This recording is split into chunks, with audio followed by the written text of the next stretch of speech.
Welcome back to Little Dream. It's midnight again, the hour where signals cross, where breath turns to static, and stories begin to listen back. Tonight, we'll take a long road through the circuits of the dark five tales that hum beneath the quiet world we know. A bridge that never ends, a grave that remembers touch, a whisper that saves a life or steals it, a house that rebuilds its own guilt, and a phone call that answers from the other side. So, turn off the lights. Turn the volume down just enough that you have to lean closer. And remember, midnight isn't a time, it's a frequency. The last ride before midnight. It was supposed to be my last ride before Christmas. I remember saying that out loud to no one as the dashboard clock blinked 11:42 p.m. in pale green digits. The heater in my car had been groaning for the past hour, blowing air that was more lukewarm than warm, but I didn't mind. Nights like this always made me think about quiet places, gas stations with their humming refrigerators, rest stops where coffee tastes like rust, and the long stretches of highway that seemed to breathe under the weight of the fog. I was just another driver in a city that had long stopped caring, who brought people home. And yet, that night, the world felt emptier than usual. The app's map glowed dimly on my phone, tracing a river of blue through the frozen streets of New Mexico. One more ride, Jake, then bed, I told myself, rubbing my temples. My wife had texted earlier. You promised you'd be home by midnight. The message still hung unanswered in my notifications. But promises are easy to make when the roads are full of light. It's when they start to swallow the light that you learn what you're really worth. The request came through just as I passed the sign that said Devil's Pass Bridge 2 miles ahead. Pickup location, Old County Road, mile marker 17. Destination, White Sands Township. The fare was double what I usually got for a midnight run. I didn't even think twice. I tapped accept. The car's radio sputtered, caught static, and then settled on some forgotten jazz station where the trumpet sounded like it had been recorded in a snowstorm. I took that as company. The road to Devil's Pass is a long, narrow stretch that curves above the desert riverbed. In daylight, it looks ordinary. A rusted railing, old asphalt, pockmarked with frost. But at night, the bridge becomes something else. The locals say fog rises from the river when the temperature drops, as if the water remembers what fell into it. I didn't believe in ghost stories, but I'd be lying if I said I didn't feel something shift in the air when the bridge came into view. The headlights stretched ahead like two pale fingers, tracing the rails. The fog was beginning to gather, slow and deliberate, curling up from below. I slowed down, scanning for the passenger. The GPS marker blinked somewhere to my left, near the guardrail, and then I saw her, a figure standing alone on the shoulder, a thin silhouette against the white mist. She was wearing a red dress too thin for December, and her arms were wrapped around herself, fingers digging into her elbows like she was trying to keep her body from coming apart. Her hair was dark and wet, sticking to her neck. I rolled down the window halfway. The air bit my face immediately. "Are you Tara?" I asked, glancing at the name on my phone. She nodded once, slowly, and stepped closer. Her lips trembled as if she wanted to say something, but couldn't find the breath for it. "White Sands, right?" I added, leaning over to unlock the door. The handle clicked. She hesitated before opening it. When she finally slid into the back seat, the car seemed to exhale like it had been holding its breath for her arrival. She was light, almost too light. The seat didn't creak under her weight. The faint smell of cold air and something metallic followed her in, like wet coins. I looked back through the mirror. "Cold night to be out here," I said, forcing a smile. "You waiting long?" Her voice was barely audible. "I don't know," I chuckled softly. "Yeah, time kind of stops on nights like this, huh?" She didn't answer. As we started moving, the fog thickened behind us, sealing the bridge in white silence. The only sound was the hum of the tires and the occasional whisper of wind sneaking through the car's frame. The phone's GPS flickered, then froze. No signal. That wasn't unusual this far out, but something about it felt personal, like the world itself didn't want me to know where I was. So, visiting family in White Sands? I tried again, keeping my tone easy. Oppose it. Then, no, I'm going home. Her voice had that strange, hollow echo, as though it came from the inside of a pipe. Lucky you, I said. Everyone's heading somewhere this week. I'd kill for a warm fireplace right about now. She made a sound, not laughter, but close. It came out like a sigh. You shouldn't joke about that. I frowned. About what? Killing, she whispered. The word hung there, heavy and absolute. I felt my hand tighten around the steering wheel before I even realized it. When I glanced into the rearview mirror, her eyes were fixed on me, calm, unblinking, reflecting the road's lights like two dull coins. There's a rule every night, driver knows. Don't make eye contact too long. It breaks the illusion that you're just ferrying strangers. It reminds you that they're real, or worse, that they're not. I looked away first. So, I said, clearing my throat. How long you been living out that way? She didn't answer. Instead, I heard the faint rustle of fabric, as if she'd turned to look out the window. The glass was fogging up, though the heater was barely on. A small circle cleared near her face where she must have breathed against it. Outside, the bridge lights slid past like slow-motion comets. For a moment, everything looked suspended, the world reduced to the rhythm of motion and breath. And then she spoke again. They never fixed the railing, did they? Her words were quiet but precise, cutting through the static hum. What railing? I asked. She gestured vaguely to the right side of the road, where it broke after the accident. I followed her gaze, frowning. The guardrail looked fine to me. Old, sure, but intact. Accident? Her eyes didn't move from the darkness. A car went off last year, a man and a girl. They said the driver fell asleep. They never found the girl's face. I felt a chill run up my arms despite the heater's struggling whine. You mean they didn't find her body? I asked. She shook her head slowly. Her face. I laughed nervously. That's hell of a story. But she didn't smile. Instead, she turned her head toward me, and for the first time the dashboard light caught her features. Her skin looked too pale, almost translucent. Her lips were cracked, and there was a faint shadow under her eyes, like bruises shaped by tears that had dried long ago. Something inside me whispered, "Don't look again."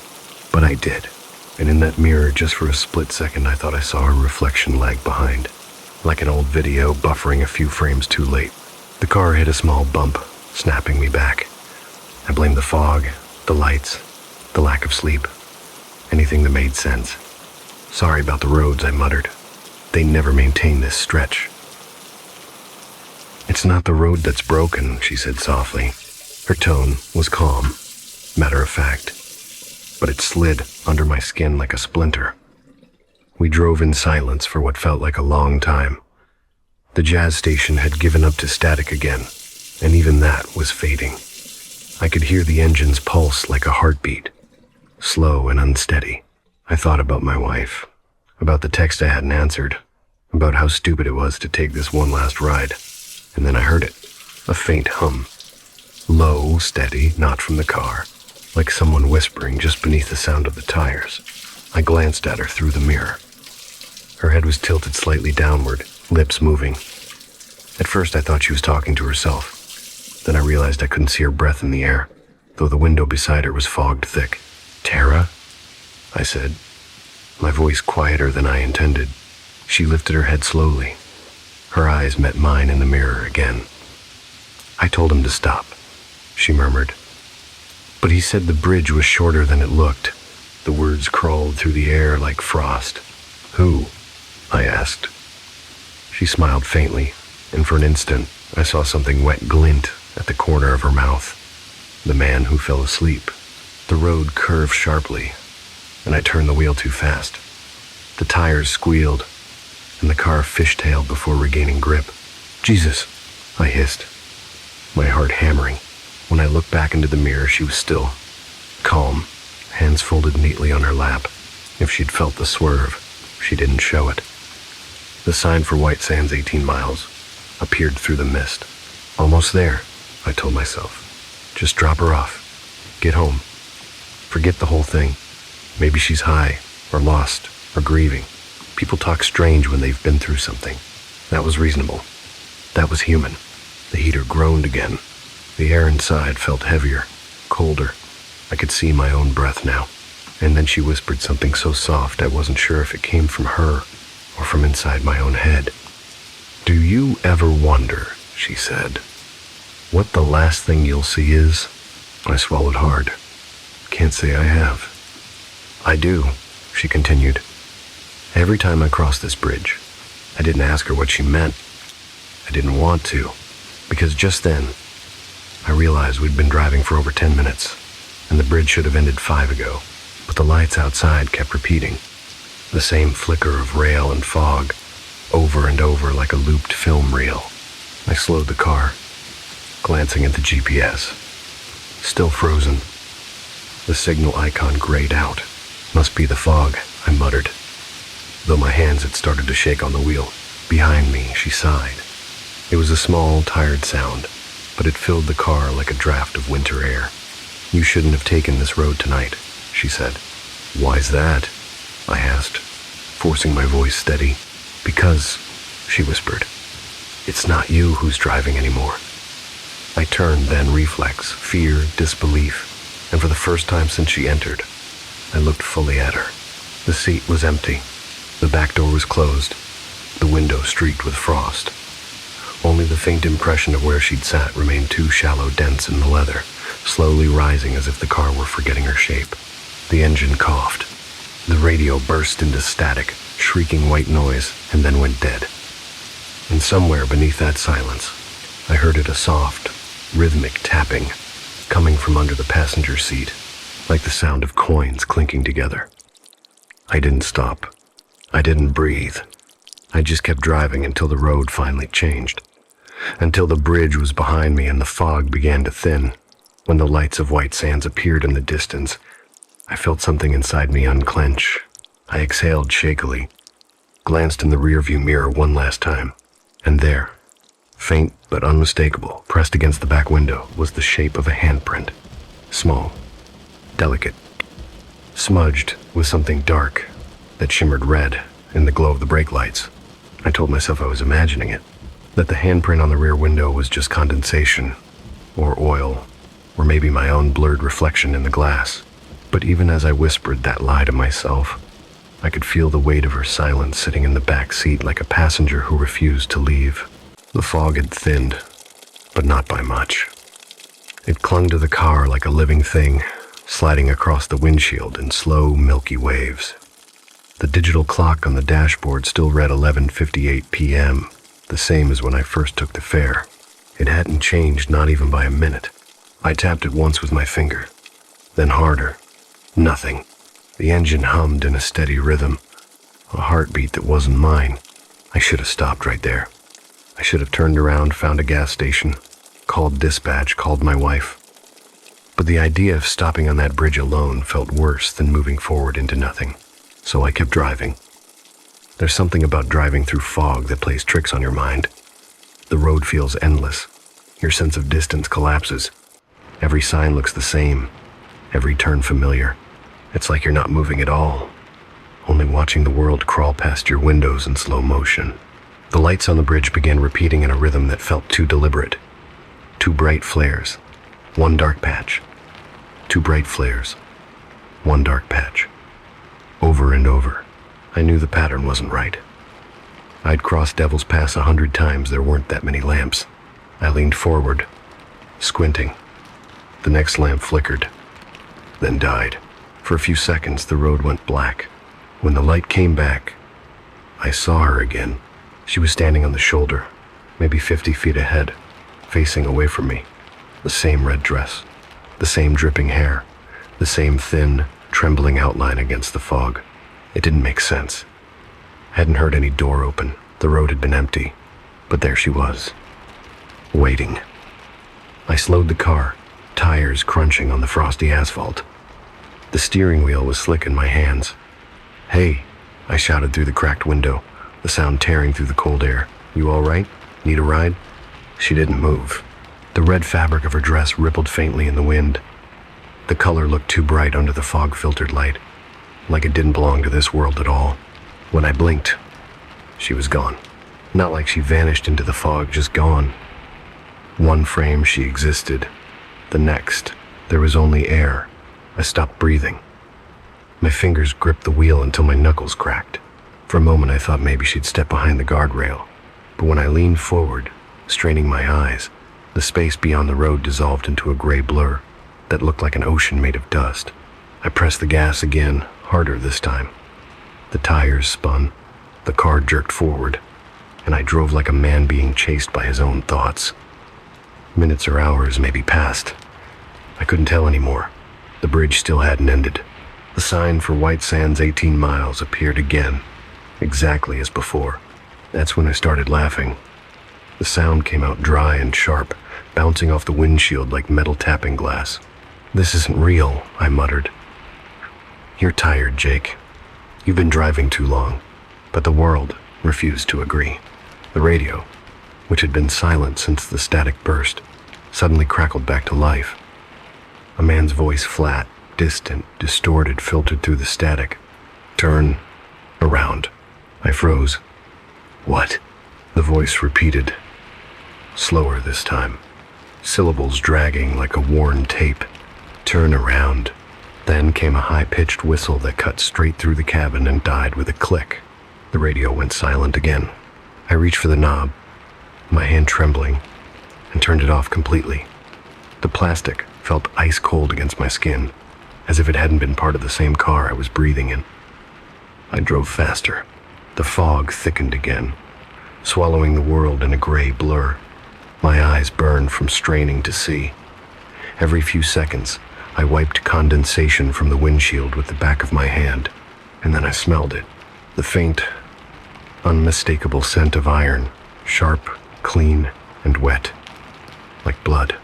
It crawled through the vents and settled in the back of my throat. I turned the heat off, then on again. The smell didn't change.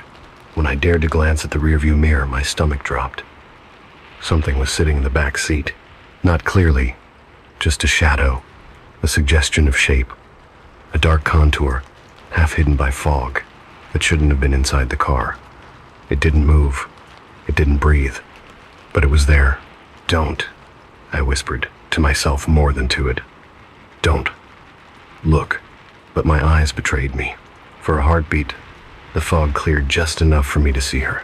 She was leaning forward, face close to the back of my seat, her hair hanging in damp strands. Her mouth was slightly open, and a thin line of red trickled from her lower lip down to her chin. Her eyes, those empty, gray, coin-like eyes, watched me through the mirror, unblinking. The car swerved. I slammed the brakes, the tires screamed. When I turned around, she was gone. Only the imprint of her knees remained pressed into the fabric of the seat, like someone had been kneeling there. The car idled in the middle of the bridge, engine rumbling softly. My pulse was hammering so hard it felt like the whole vehicle was vibrating with it. I leaned my head against the steering wheel and took a deep breath. "You're hallucinating, Jake.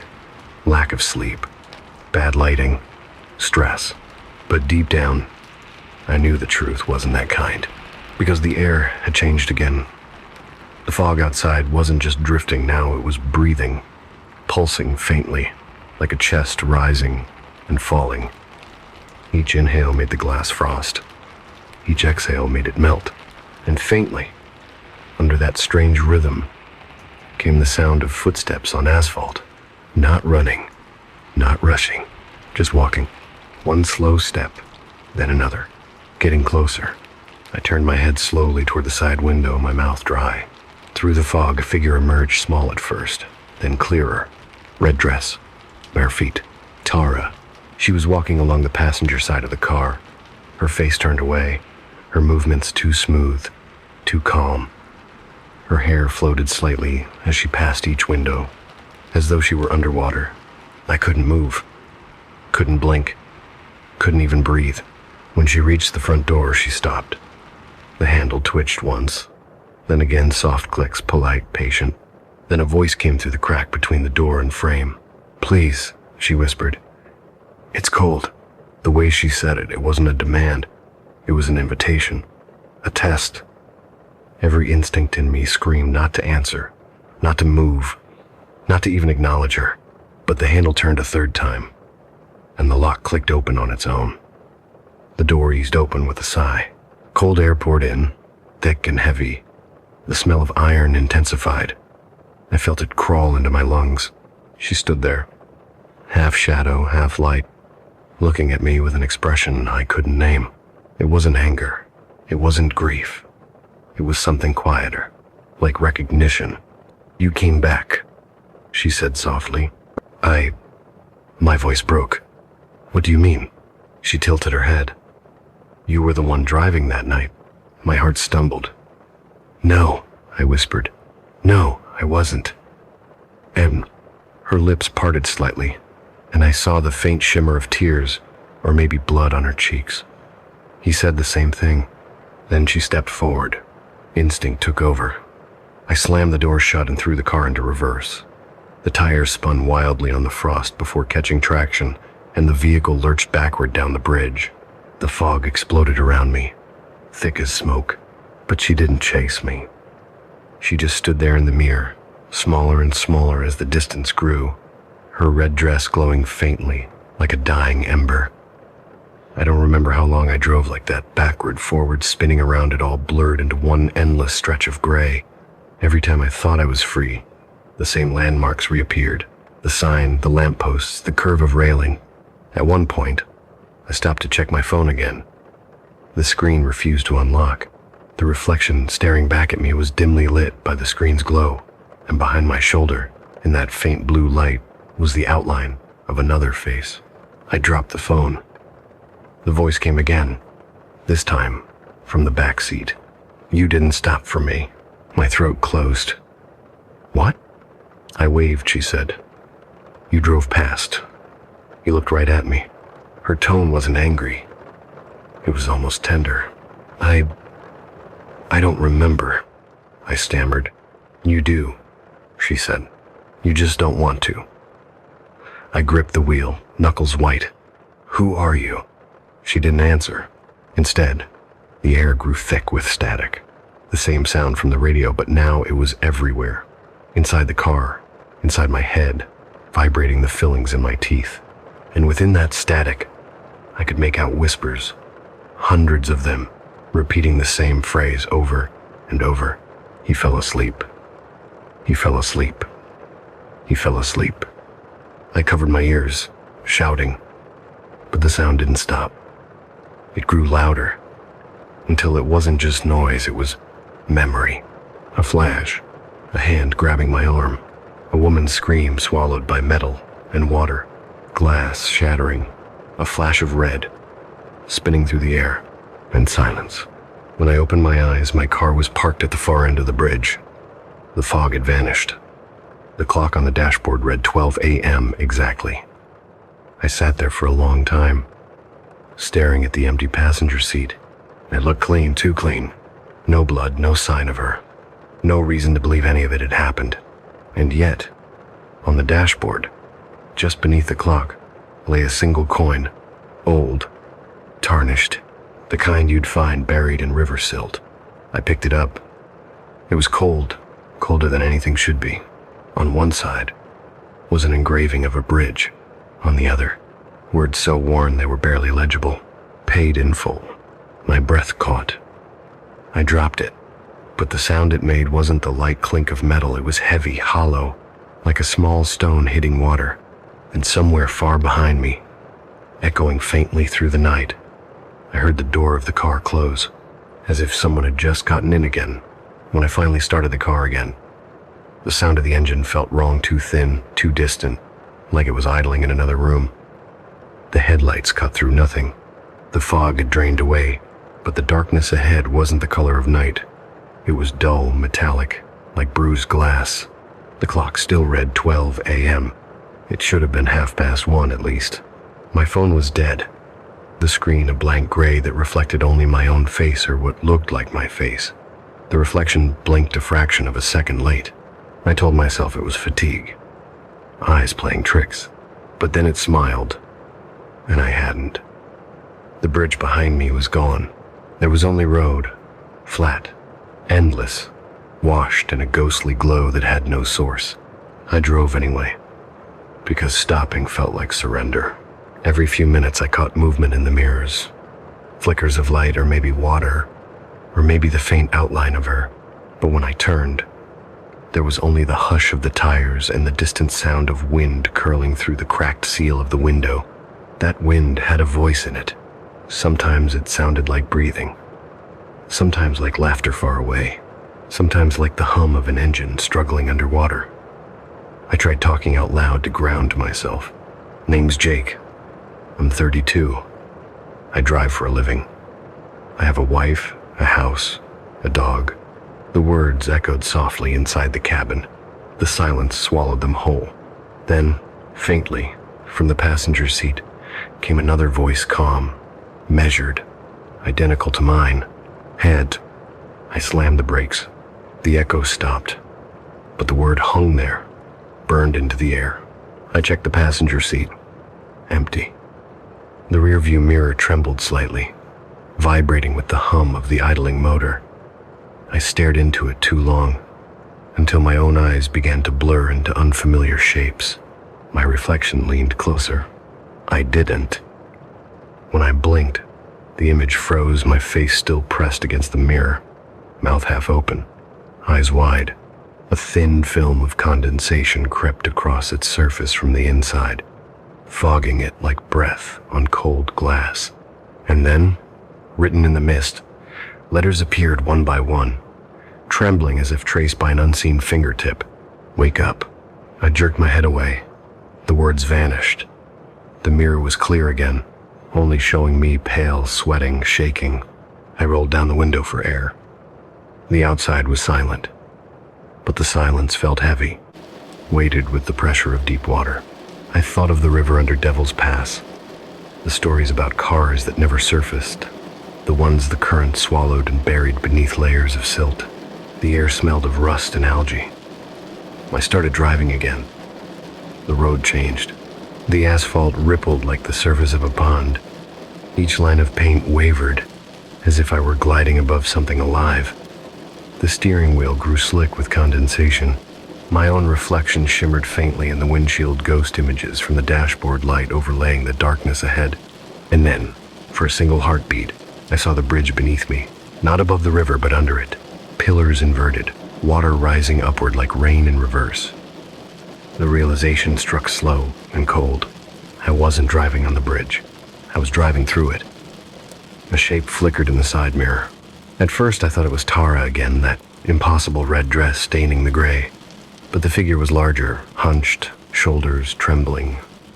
When I looked closer, my breath locked in my throat. It was me, my reflection or a version of it, walking along the roadside, head bowed, clothes soaked. Water streamed from my hair, down my arms, pooling at my feet as I walked. Every few steps, the figure looked up, meeting my gaze through the mirror, with eyes that reflected no light. I gripped the wheel, accelerating. The figure matched my speed perfectly, walking faster, then running, its mouth moving soundlessly. Finally, I heard it through the static that filled my ears. You left her. I turned the mirror away, but the voice stayed. You fell asleep. You left her screaming. Each sentence struck like a heartbeat against my skull. The road narrowed. The guardrails on either side were gone. Only glass, now clear panes stretching into nothingness, reflecting the car from every angle. When I looked to the left, I saw endless copies of myself, each one gripping the wheel, each one slightly out of sync. Some were looking straight ahead. Some were already looking back at me. One of them wasn't driving at all. He was staring at me with both hands lifted, palms against the glass, mouth moving. Stop. I couldn't. My feet pressed harder on the gas. The engine howled. The mirrors began to tremble violently, distorting. Faces bled into faces. In one, I saw Tara sitting in the back seat again, whispering to one of the other Jakes. In another, I saw the car upside down, lights flickering underwater. In the next, I saw myself, eyes closed, motionless, surrounded by bubbles rising into the dark. The windshield cracked. A fine web first, then branching fractures that spread like veins. Water dripped through, not pouring, just seeping, drop by drop onto my lap. Each drop was warm. I tasted it. Not water. Salt. Tears. Maybe. Or the river, remembering. The radio hissed again, then spoke in that same calm dispatcher's tone. Driver Jake Lawson. Incident recorded. December 24th, 11:59 p.m. Fatality. 2. Location. Devil's Pass Bridge. I shook my head violently. No, I'm alive. I got out. Correction, the voice said, patient as ever. Recovered. 1. I slammed my fist into the radio. The screen shattered, cutting my knuckles. The blood gleamed black under the dashboard light. Outside the car, everything had gone still. The reflections, the other versions of me, were frozen mid-motion, as if the whole world had paused to listen. Then, slowly, they all turned their heads toward me at once. Every mirror, Jake lifted his hand in perfect unison and pressed it to the glass. The sound echoed 100 palms meeting invisible walls. The vibration ran through my body like electricity. The road beneath me began to crack. Water gushed up through the seams, flooding the floorboards. The headlights flickered underwater light across the ceiling. I couldn't tell if I was still breathing. "Why are you showing me this?" I shouted into the mirror. Tara's voice answered. Not from behind me, but from inside the reflection itself. "Because you keep driving." Her face appeared beside mine in the mirror. Calm, dripping, illuminated by light that didn't exist. "We all keep driving," she said. "That's the judgment. I tried to help you," I whispered. "I didn't know. You saw me," she interrupted softly. "You slowed down. Then you closed your eyes." Then I remembered the fog, the exhaustion, the long shift. A flash of red on the roadside. My own voice muttering, "Just a coat, just debris, don't look." The steering wheel warm under my fingers. The drift of the tires. The plunge. Her scream. The bridge hadn't taken me tonight. It had taken me then. This drive was only the echo. The windshield burst inward. Cold water surged around my legs, rising to my chest. The seatbelts locked like hands. I gasped for air that wasn't there. Through the rushing noise, I saw the reflection of the road bending back on itself, folding like paper until both ends met. Every mirror, every window, every shard of glass now showed the same image. Me, sinking in silence. Tara beside me, her hand reaching, fingers inches from mine. When the water reached my throat, she spoke one last time. "Look." I did. The rearview mirror shimmered with the faint orange of dawn. In it, I saw a tow truck parked on the real Devil's Pass Bridge men, in reflective jackets pulling a crumpled car from the river below. My car, the same license plate, the same cracked windshield, and in the driver's seat a body, head bowed, mouth half open as if whispering a name. Mine. I blinked, and the scene dissolved. The car was dry again. The engine idled softly. The dashboard clock flicked to 12:01 a.m. for the first time all night. Something inside me broke with the sound of quiet acceptance, a stillness that felt almost peaceful. I reached for the rearview mirror, my fingers trembling. My reflection smiled faintly. Not cruel, not kind, just tired. "Guess this is the stop," I murmured. From somewhere behind the glass, Tara's voice whispered, "Not yet. There's still the toll." Outside the windshield, the outline of a booth appeared, a small wooden structure, emerging from the dark ahead, lit by a single swinging lantern. A bridge toll station, ancient and wrong, standing where no bridge should have been. A man in a gray coat waited inside, his face hidden. As I rolled closer, he lifted his hand, palm open, waiting. In my pocket, something cold shifted the coin from before. I held it tightly. It pulsed once, like a heartbeat. Then I heard my own voice, not from my throat, but from the passenger seat, speaking the words before I could. Paid in full. I placed the coin on the booth's counter. The man's hand closed over it without a sound. The lantern dimmed. When it flared again, the road was gone. Only the river remained. Quiet. Endless. Reflecting a pale sky that wasn't morning. I must have driven a long time, though time had already lost its grip on me. The toll booth lantern dwindled in the rear window until it was just a pinprick of amber, then vanished altogether. Ahead stretched a road bleached of color-pale dust instead of asphalt, sky instead of horizon, no stars, no Sunday, just a dim, uniform light that made the world look like a memory left too long in the wash. The dashboard clock blinked 12:02 a.m. It no longer counted minutes. It breathed. The sign appeared first, half buried in the white drift at the roadside. Welcome to White Sands. Population infinity. The arrow pointed nowhere. Yet when I turned the wheel, the car obeyed as if it had been waiting for this turn all along. The tires hissed through fine powder that wasn't sand and wasn't snow. Each particle glittered faintly, like ground glass catching light. The air tasted sterile. Every breath scoured my throat. I rolled down the window anyway. Wind came in, not the cold of night, but the chill of empty rooms, of breath exhaled long ago. It carried voices with it, faint and overlapping. Made it home yet? Keep driving. I didn't mean to fall asleep. They rose and fell like a chorus rehearsing grief. White Sands looked nothing like a town. It was a collection of outlines, houses sketched in chalk, storefronts without doors, lampposts whose bulbs glowed from inside the fog. When I blinked, the shapes changed. Sometimes they were buildings, sometimes faces. I stopped in what might have been a square.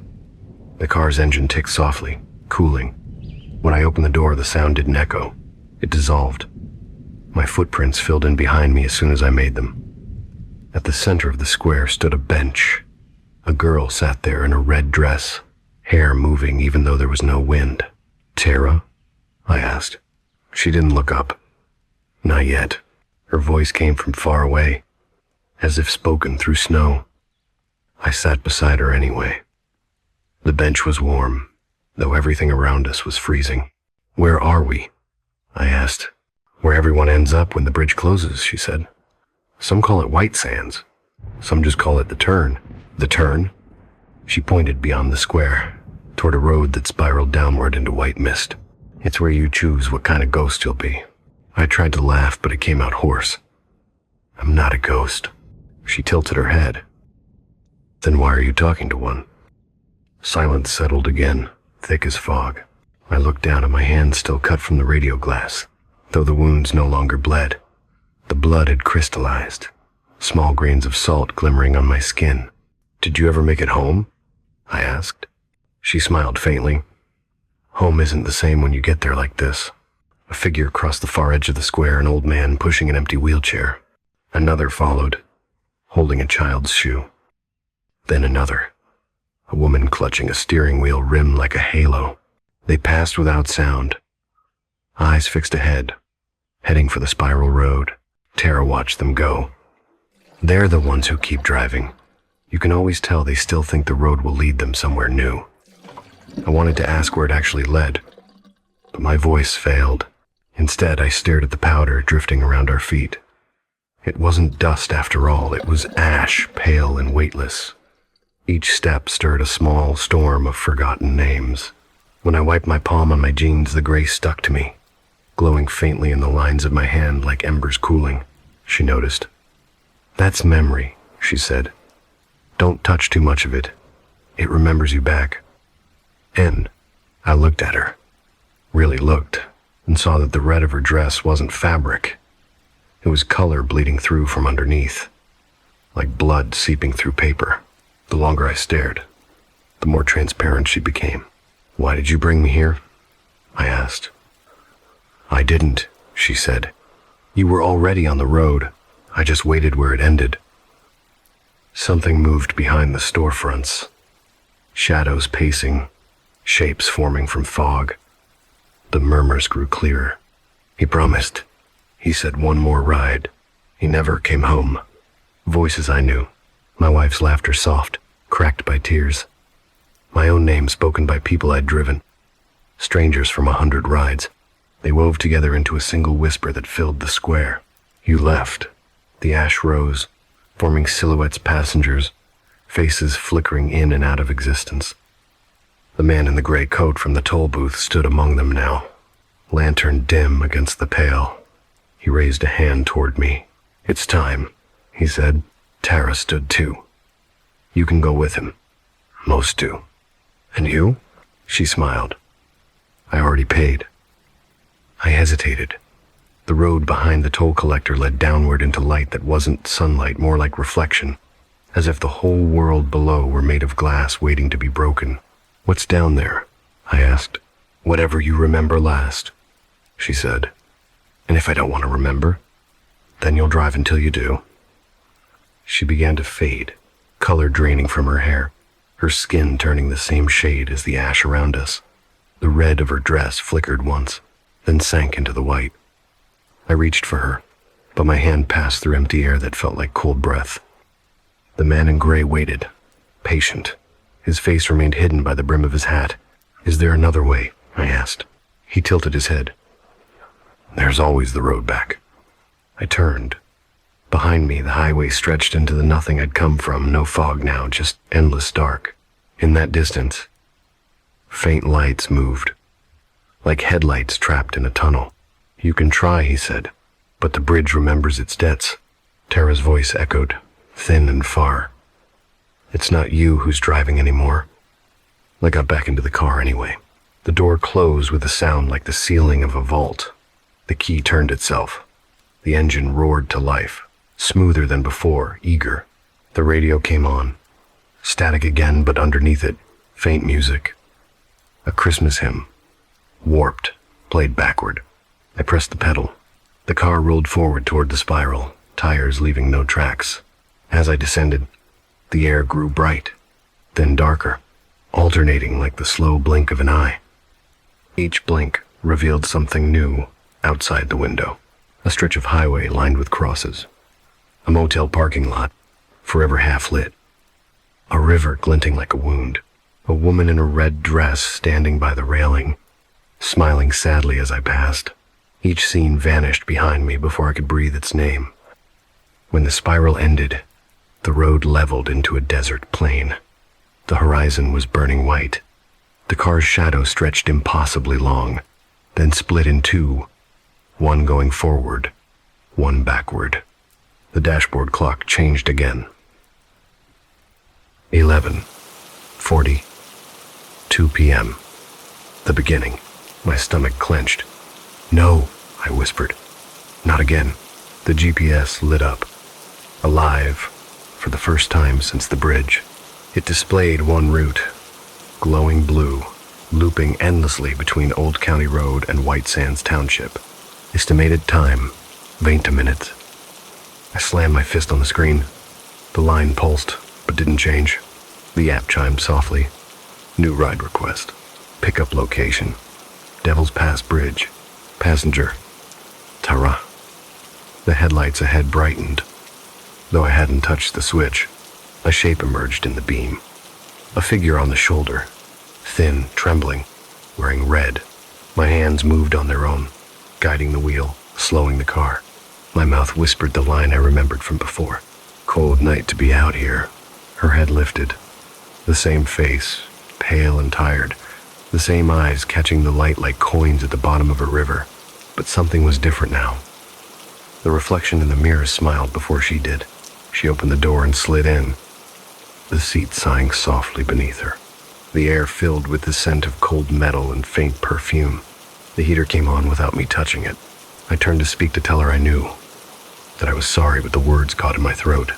She leaned forward slightly, whispering, "Keep driving, Jake. The bridge isn't finished with us. The road behind, closed like a zipper." Hours or eternities later, we reached the sign again. White Sands, 18 miles. This time, I didn't feel fear, only recognition, as if a song I'd forgotten was beginning its next verse. The fog began to climb the windshield. Tara hummed softly in the back seat, the tune matching the hum of the tires. The radio joined in, static forming a melody that almost sounded like a lullaby. I glanced in the mirror. 2 reflections stared back, hers behind mine. For the first time, they moved in perfect sync.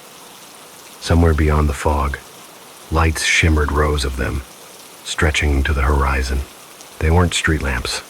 They were headlights, hundreds, thousands, all moving in the same slow procession across the invisible bridge. Each car carried a driver who looked a little like me. Each one was whispering to their passenger. Each passenger wore red. White Sands wasn't a town. It was a destination looped in eternity. And every bridge, every dark highway, every last ride before Christmas, fed into it, like veins into a single heart. I rolled the window down one last time. The air was no longer cold. It was quiet. I could hear the faint trickle of water somewhere below, patient and endless. In that sound, I recognized forgiveness, or something close to it. I looked into the rearview mirror and saw Tara's reflection smiling faintly. "Are we home?" I asked. She shook her head. Almost. The headlights ahead blurred into white. The world dissolved. The road has no beginning anymore, only the hum. It drifts through the speakers like breath caught in static, the kind of sound that lives between frequencies. When I close my eyes, I can almost believe it's wind, but it isn't. It's the bridge breathing me back in. The clock on the dashboard reads 11:42 p.m. It always begins there. The steering wheel vibrates faintly beneath my palms, the same rhythm as a pulse. Headlights stretch ahead into fog that never lifts. The air smells of iron, salt, and old rain. Tara sits behind me, quiet. Her reflection in the mirror is still a second late, but I no longer mind. Delay is just another kind of truth. "Do you know what the coin's for?" she asks. Her voice is soft, the way snow sounds when it falls on water. I shake my head. "I thought I already paid." "You paid to cross," she says, "not to stay." We drive. Each mile marker glows briefly, then dissolves into the mist. The numbers go backward now. 17, 16, 15, until they stop meaning anything. A faint orange flicker appears ahead the toll booth again, its lantern swaying gently. The man in gray waits, just as before, motionless, except for his hand raised to greet us. Tara leans forward, her hair brushing my shoulder. "This is where you decide." "I don't remember deciding last time." "No one does," she murmurs. "That's how the bridge keeps running." The booth stands in the center of the road, but the road splits around it like a river dividing over a stone. To the left, darkness, thick and absolute. To the right, a thin shimmer of light, moving water. Maybe the world I left behind. The man's face is hidden by shadow, but his voice carries clearly. "Driver Jake Lawson, 1 fare remaining." He places something on the counter between us, a small silver coin, perfectly clean. I recognize it. The same design, the same worn engraving of the bridge, but this one pulses faintly with light from within, as if it remembers blood. "Take it," he says. I hesitate. "What happens if I don't?" He tilts his head. "Then you'll keep driving. Same road, same passengers. Forever."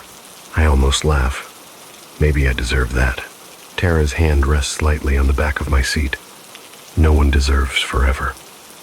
I pick up the coin. It's heavier than before, warm against my skin. For a moment, I see something reflected in its surface. My car, half submerged in the river, rescue lights flashing above, a body pulled from the driver's side, water spilling from its mouth.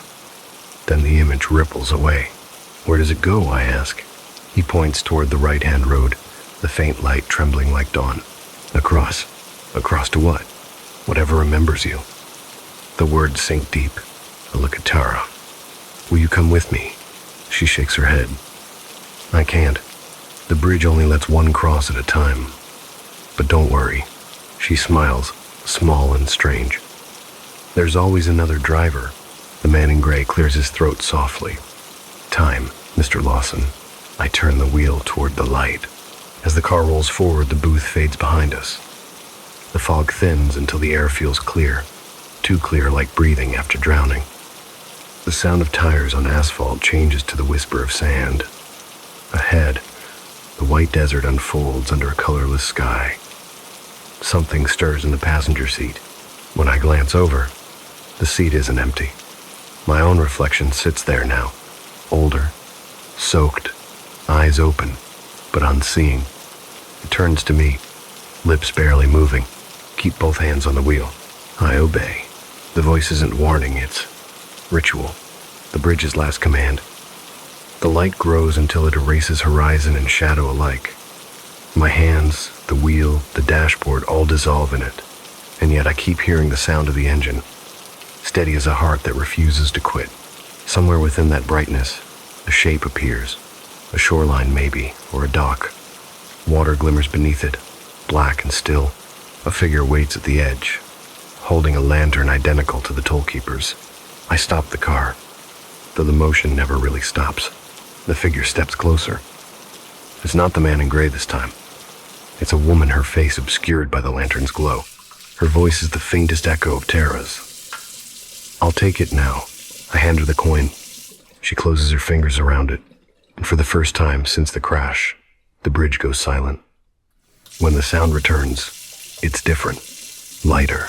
The murmur of distant traffic, the rustle of dry reeds, the creak of an ambulance door, then a voice urgent, human. He's breathing.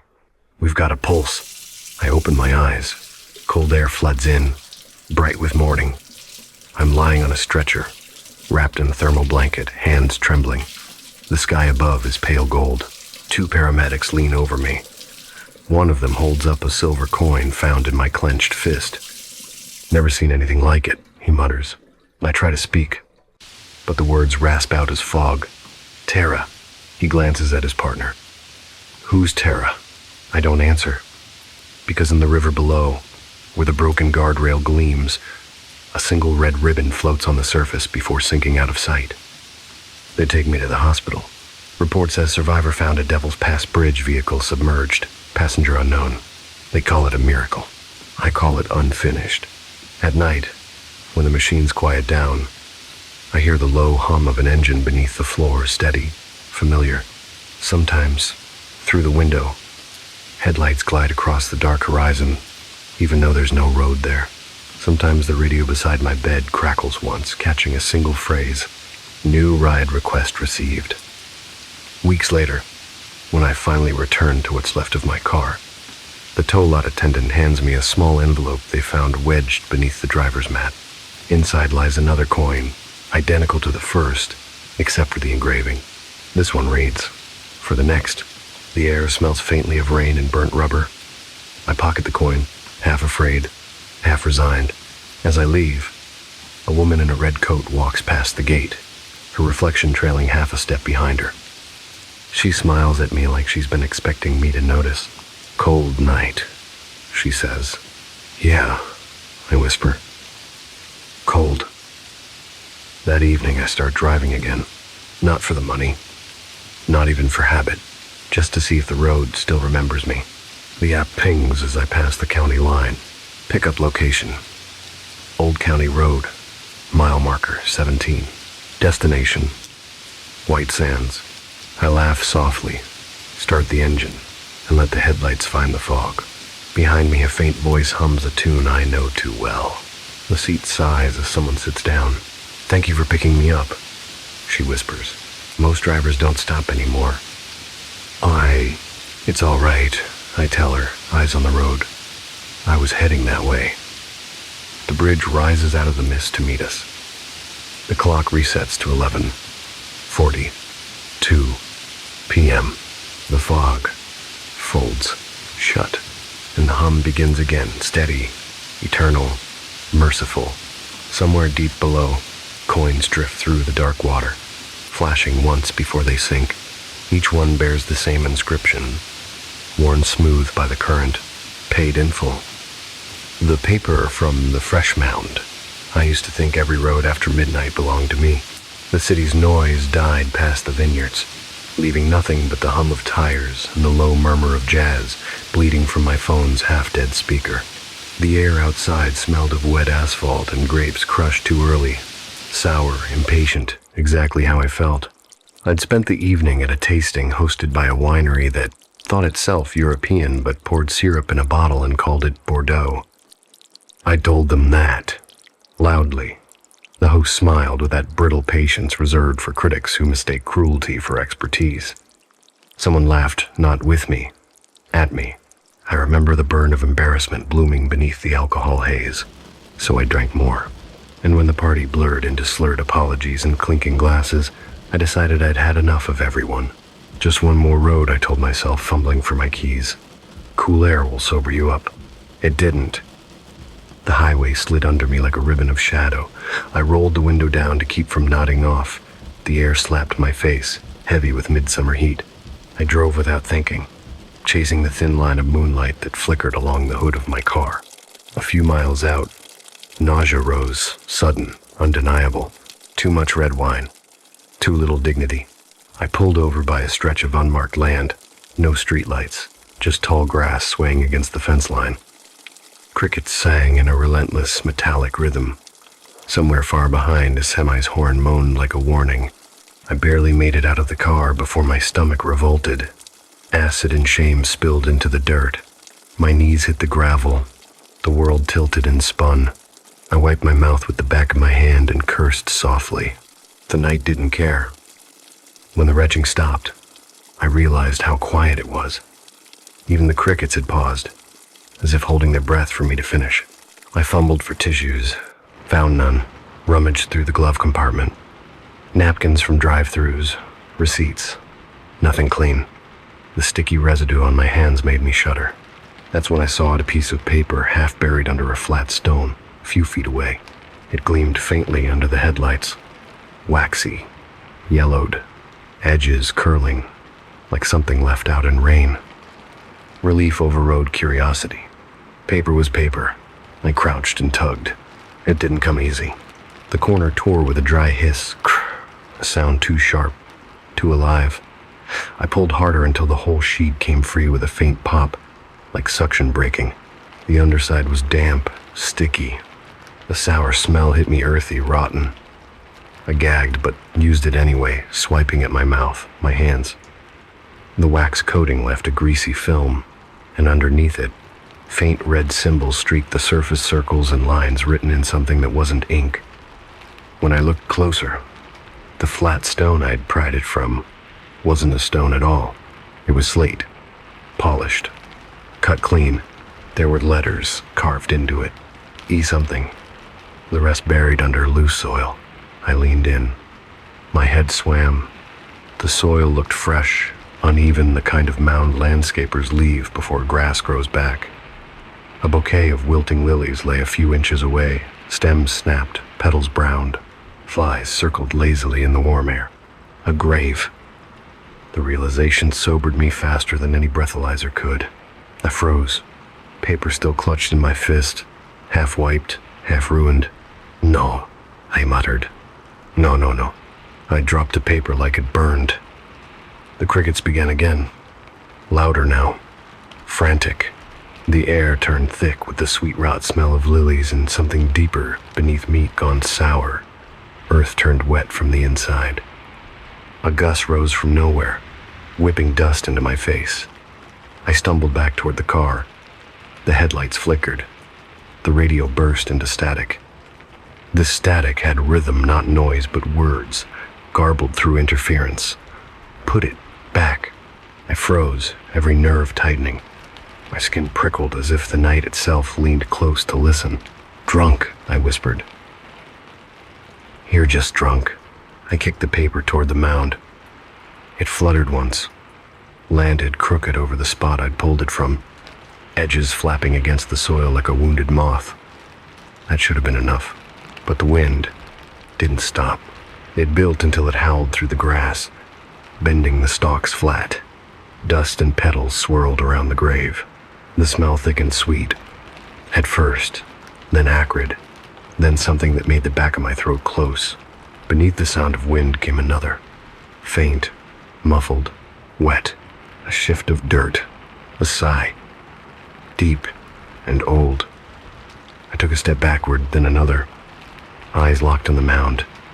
The surface trembled, just slightly, like breath under a blanket. Something was moving underneath. My car door stuck when I yanked it open, as if the air itself resisted. I threw myself inside, slammed it shut, started the engine. The tires spun, throwing gravel. I didn't look back until the car lurched onto the road. In the rearview mirror, the headlights caught the grave one last time. The paper was gone. Only the lilies remained standing upright again, as if freshly placed. I drove without stopping for miles. The farther I got, the more the night seemed to settle, pretending nothing had happened. The nausea returned, dull and constant. Every breath still carried that clinging scent of decay. Faint, but unmistakable. At the next town's gas station, I pulled over, washed my hands in the restroom until the skin turned pink. The smell wouldn't leave. Soap, sanitizer, cheap cologne had only layered the stench. When I finally looked in the mirror, the fluorescent light hummed and flickered. My reflection seemed slightly off balance, tilted a degree to the left. The skin around my mouth looked raw, as if rubbed with something corrosive.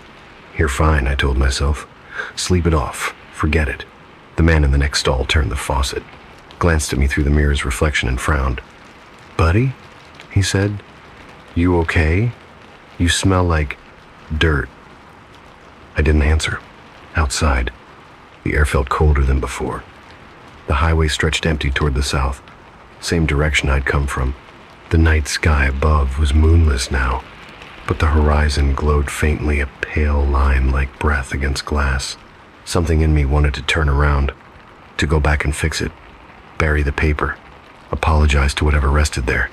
But another part, the same arrogant voice that made me mock wine hosts and steal words from gravestones, whispered, "What's done is done." I listened to that voice. I got back in the car. The engine started on the first try. The clock read 1:13 a.m. I drove home with the windows down. The wind kept me awake.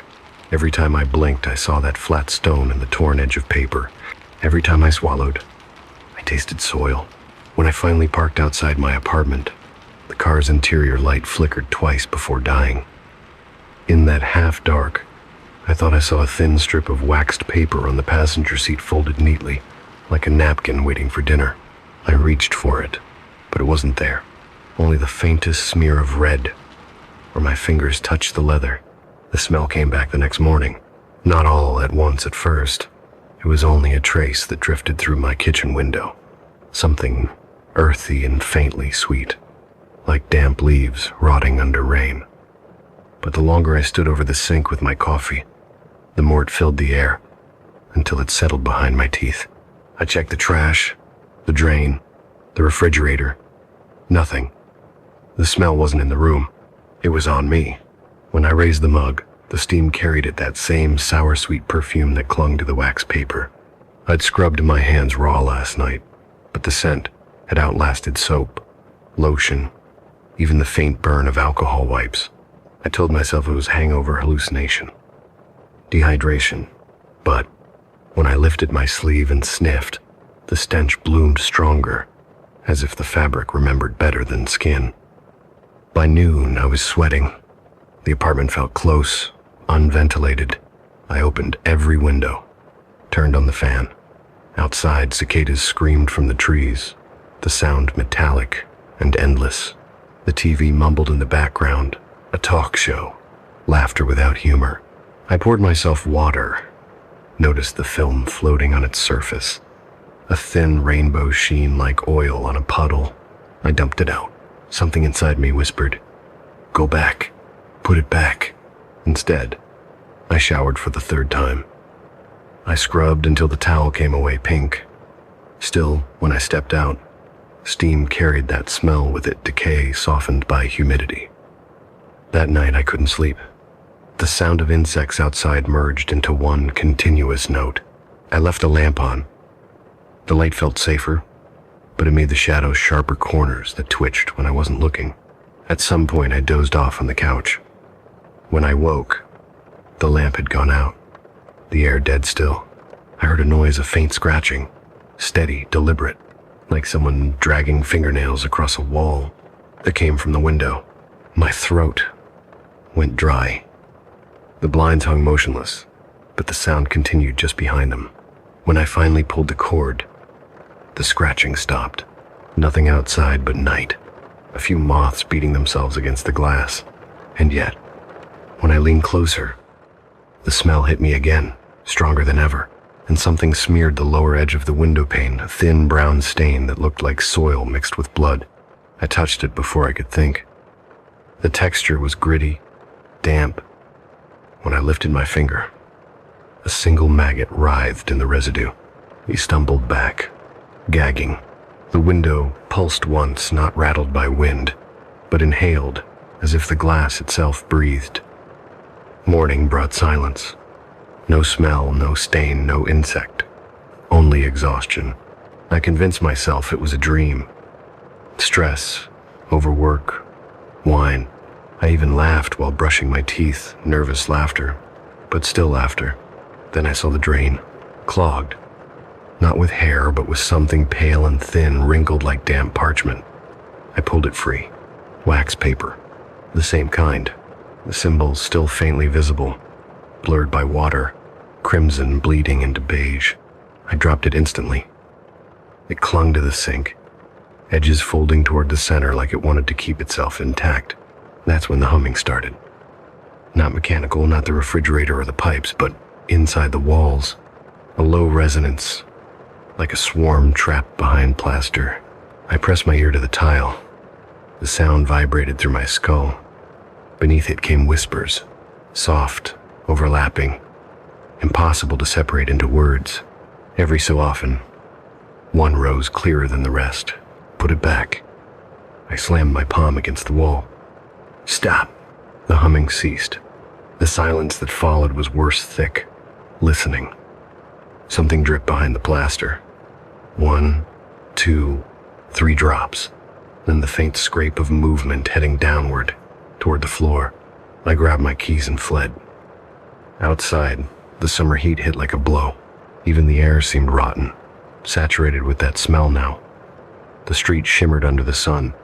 Black asphalt looked wet, as if the road itself sweated decay. I drove aimlessly, windows down, radio off. The world blurred in heat haze. Every mile should have taken me farther from whatever followed, yet the scent rode with me, constant. At a red light, a hearse pulled up beside me. Its driver, a thin man in a funeral suit, glanced my way. He smiled, slow and knowing. Between us, the air rippled, and I swear for a moment the hearse wasn't moving at all but sinking, wheel by wheel, into the asphalt like mud. The light turned green. I drove on. I ended up back near the vineyards, the road where it all began. I hadn't meant to come. The steering had chosen for me. The landscape looked different in daylight, flat fields, fences, a few lonely oaks. But when I passed the stretch with the gravel shoulder, my stomach turned. There it was, the mound, smaller than I remembered, almost neat now, like it had settled. No flowers this time, just the stone. And on it, a new thing, a folded scrap of wax paper resting perfectly atop the name carved there, my name. I don't remember stepping out of the car, but I found myself kneeling beside it. The earth was soft, still fresh enough to crumble at my touch. My pulse thundered in my ears.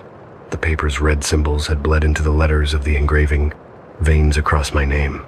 The smell was unbearable, meat left in sun, wine gone to vinegar, breath of the earth's stomach. I wanted to vomit again, to beg forgiveness, but the ground pulsed beneath my knees. The mound was breathing. A fly landed on my wrist, then another, then dozens. Their wings buzzed in unison, forming a sound that almost shaped words. Too late. The soil shifted. Cracks opened across the surface like dry lips parting. A gust rose from below, exhaling warm, fetid air that smelled of graves and old raincoats. From within came the faint rustle of paper, folding, unfolding, as though something down there were wrapping itself for delivery. My legs locked. The earth tugged at my shoes, not sinking, but gripping, clinging. I tried to stand. Couldn't. The flies lifted all at once, spiraling upward. The sound of their wings became a single note, shrill and constant. Underneath that note came a groan, long, wet, human. I yanked one foot free, fell backward, crawled through the grass. The mound convulsed once, spilling a handful of black soil. Something pale pushed through a corner of wax paper, then a finger, swollen and gray. The finger twitched. I screamed. The sound came out raw, childish, stripped of language, but the field swallowed it whole. The hand clawed farther out, nails breaking, skin sloughing off in ribbons. A wrist followed, then the edge of an arm, glistening as if just born. The smell hit with full force, a physical thing that pressed against my chest. I ran. The next thing I remember is headlights, blue and red flashing through the trees. A siren, distant then near. Gravel under my palms, the world spinning. A voice, "Sir, sir, can you hear me?" I blinked. A uniformed officer crouched beside me, flashlight in hand. Behind him, my car idled, door open, hazard lights blinking like slow heartbeats. He helped me sit up. "You all right? You're shaking." I think I saw..." My voice cracked. Something. He looked toward the field. "There's no one out there. Private property. Been closed off since the family plot washed out last spring." He sniffed the air, frowned. "You smell that?" I nodded weakly. He pulled a handkerchief from his pocket, covering his mouth. "Jesus. Dead animal, maybe." Then his light found the mound. The soil had collapsed inward, leaving a shallow depression, dark and slick. Nothing else. No hand. No paper. The officer guided me to my car. "You should get checked out. Heat. Dehydration. Maybe panic attack." Before I could answer, he crouched again, studying the ground near where I'd knelt. Something white peeked from the dirt. He reached for it, then stopped. "Wax paper," he muttered. He brushed off the dust and stared at the faded red marks, unreadable. When he looked back at me, his face had changed, the professional calm, replaced by a harder edge. "Don't touch these things," he said quietly. "They're prayers." "What?" "Funerary seals," he continued, folding the paper carefully and tucking it back beneath the soil. "You tear one. You open what it closes." I swallowed. "I didn't know." "Doesn't matter." He straightened, dusting off his hands. "Now it knows you." The words didn't sound like a threat. They sounded like pity. He nodded toward my car. "Go home, mister." "Marcus," I said. He studied me for a long moment. "Then go, Marcus, and don't come back." I drove away with the windows closed this time. The smell lingered inside the car anyway. Softer now. Almost floral, but wrong, like perfume on a corpse. At the next stoplight, I looked down.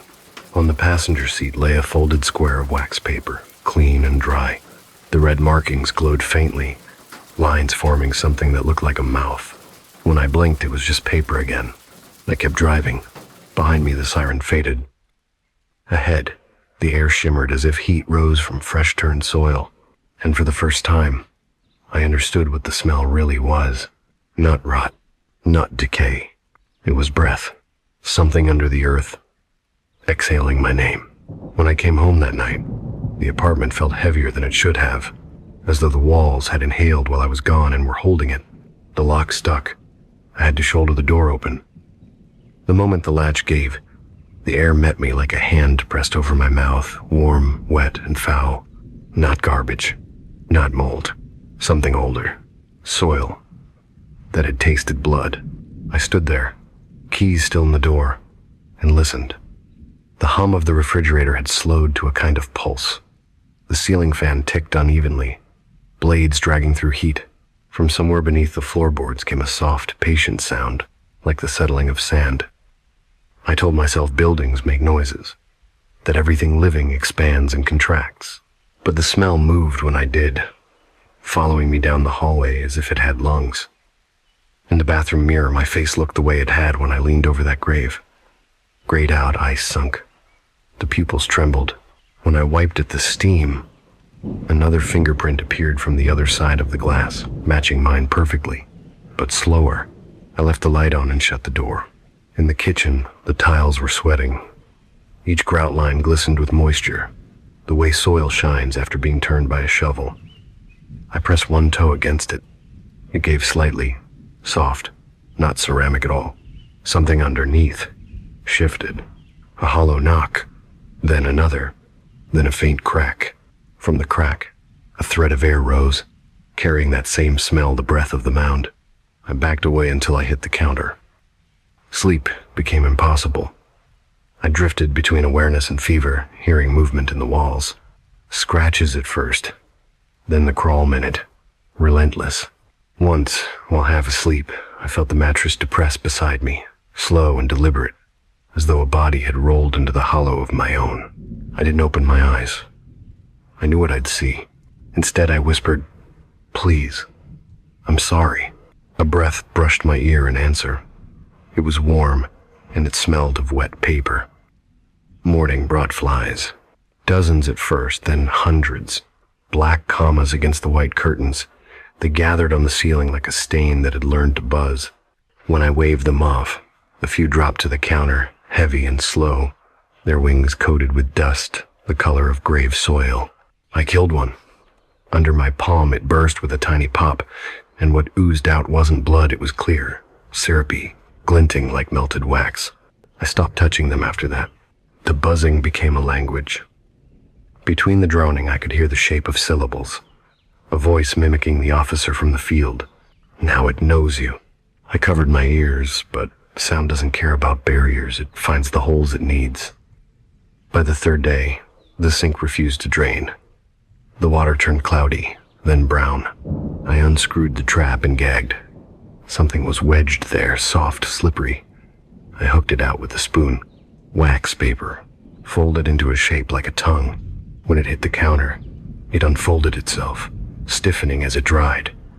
The red symbols crawled across the surface, rearranging into something new, an outline that looked disturbingly like a face mid-scream. I shoved it into the trash can, tied the bag, ran it to the dumpster outside. By the time I came back, another piece waited on the kitchen floor. That evening I tried to call someone. Anyone, friends, colleagues, the vineyard PR manager who still owed me an apology. The phone only played static. Each time I hung up, the dial tone returned a second late, a whisper behind it repeating my last word. When I finally reached voicemail, the static stopped. A woman's voice came through instead. Soft, formal, precise. "You tore the prayer, Mr. Marcus. The dead are breathing through you now." I dropped the phone. The line stayed open long enough for me to hear the faint sound of soil being patted smooth. The next few hours or days blurred. I stopped eating. The water in the pipes ran gray. Every breath carried grit. When I looked under the bed, the floorboards had swollen apart. Through the seams came tiny threads of roots, pale as veins. Each night they lengthened, curling upward toward the mattress. When I cut them, they bled mud. On the fifth night, the smell changed. Less of rot, more of musk, like breath pressed against skin. The roots began to twitch when I spoke. That was when I realized it wasn't the mound following me. It was the soil itself, remembering my shape, trying to reclaim what it had lent to me. I packed a bag, clothes, wallet, nothing else, and stepped into the hallway. The corridor lights flickered. The carpet squelched underfoot. Neighbors' doors were closed. Yet from everyone came faint murmurs. Prayers, maybe, or apologies spoken in their sleep. At the exit, the building's fire alarm tripped without sound, only the red strobe flashing along the walls like a pulse. Each flash showed something new on the wallpaper. Handprints, dozens of them, pressed outward from beneath the paint. Some small, some large, all reaching toward the air. I ran. Outside, the night air felt no cleaner. The same odor, weaker but constant, drifted from the storm drains. The streetlight above buzzed, haloed by flies. I drove until the gas gauge sank below a quarter and the landscape flattened into marshland. I pulled over. Silence. No crickets, no wind. I opened the trunk to breathe, to convince myself the world still smelled of gasoline and dust. Inside lay a small stack of folded wax papers, arranged like letters. The top one bore my handwriting, though I'd never written it. Return what was taken. I slammed the trunk shut. The echo rolled across the fields, and the ground answered. The soil rippled. I felt it through the soles of my shoes, a slow shift, a heartbeat under mud. From the ditch beside the road, bubbles rose through water thick as blood. The smell hit so strong it made me drop to my knees. The surface split. A hand surfaced gray, skin torn in ribbons, nails packed with earth. It groped blindly until it found the asphalt, then dragged. Another hand followed. Then a head, hair matted with worms, eyes empty but seeing. It opened its mouth. No sound, just the hiss of air escaping lungs that remembered. Then a whisper shaped itself. Give it back. I scrambled for the car door. The key slipped. The corpse, if that's what it was, kept crawling, each movement jerking like memory replayed badly. The ditch behind it boiled with movement. More shapes rising, half-formed, stitched from clay and paper. The air vibrated with the rustle of parchment. Give it back. I threw the car into reverse and floored it. Tires screamed. Mud sprayed. The bodies didn't chase. They only stood, watching, the wax paper flapping against their skin like loose prayers. When I finally stopped, miles later, the hood steamed. I sat there until dawn painted the windshield gray. The smell lingered. Under the seat, something shifted. I reached down, hand shaking, and pulled out a folded square of wax paper, perfectly dry, edges still sharp. This one carried no symbols, only a single sentence in fresh ink. You are the fresh mound now. I held it until the sun rose and turned it translucent. Inside, between the layers of wax, a fly twitched, alive and trapped. It buzzed once, then went still. I started recording myself 3 nights ago, thinking if I could say the things out loud, they'd stop being true. They haven't.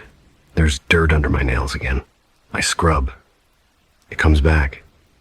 I wake with soil, in the sheets, in my teeth, in the lines of my palms, as though the body has decided to grow its own ground. The smell isn't even smell anymore. It's temperature, a low fever the apartment breathes through me. Every time I exhale, the windows fog brown. The walls pulse now, not with light or movement, but with memory. If I press my ear to them, I hear the house replaying the night I tore that paper free, the rip, the curse of wind, the silence after. A repetition grows wetter, closer. Yesterday, the paint blistered near the baseboard. When I touched it, the blister split and bled mud. It's in the plumbing too. The taps cough up silt instead of water.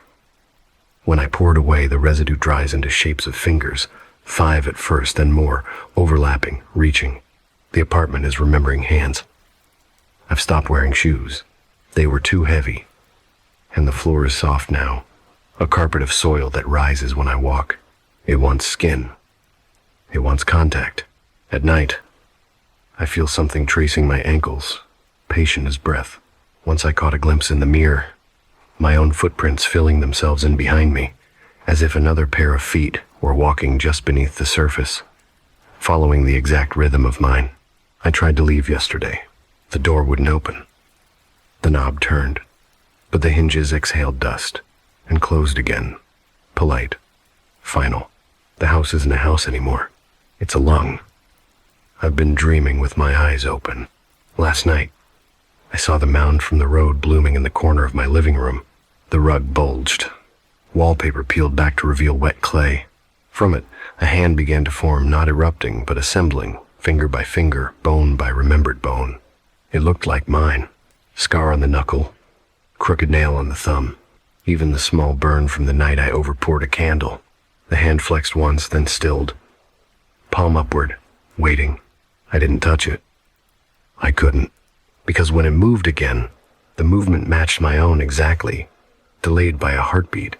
I lifted my hand. It lifted. I clenched a fist. So did it, and soil flaked from the knuckles like old skin. That's when I understood what the paper meant. You are the fresh mound now. My reflection has started copying the hand too. Sometimes it waves. When I don't, sometimes it keeps holding something invisible, like an offering. The other day I found wax paper on my pillow, folded tight. Inside it lay a single tooth. Not human, not whole ground, smooth at the root.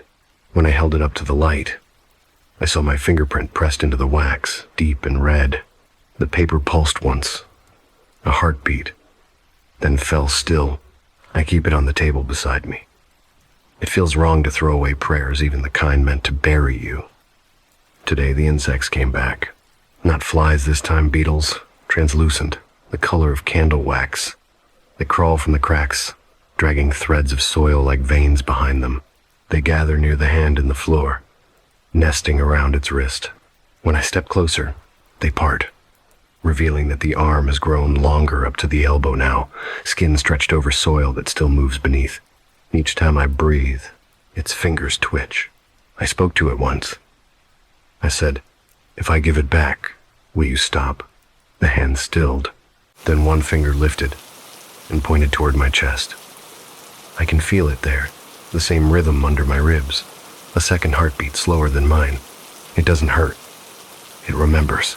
Sometimes it knocks from inside, gentle, like asking to be let out. The doctor wouldn't understand. No one would. And if I dig, if I press my fingers into the soft spot beneath my sternum, I can feel grit, damp, movement. I haven't dared to look. The smell has changed again. It's almost pleasant now, sweet like wine poured over old fruit. I know what that means. The rot is settling, turning into preservation. The apartment is quiet except for the whisper under the floor. It's not words anymore. It's breathing syllables. In, out, the same rhythm as my sleep. Last night, I dreamt that the officer came back, flashlight cutting through dust. He crouched beside the mound, whispering, "Don't touch those things." Him.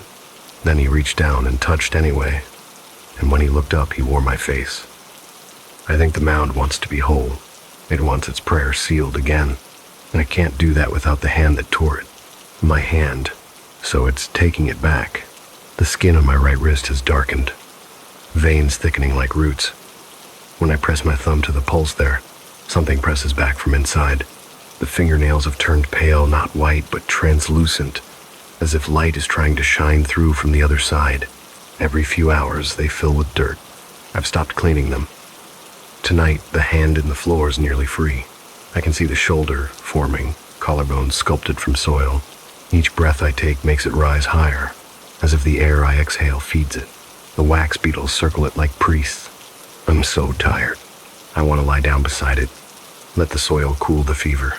Maybe when the two of us meet, we'll balance the hand that remembers and the hand that repents. The ceiling is sagging now, a slow drip of mud falling onto the table. Every drop leaves a small symbol when it lands the same crimson loops that covered the paper. They glow for a second, then sink into the wood.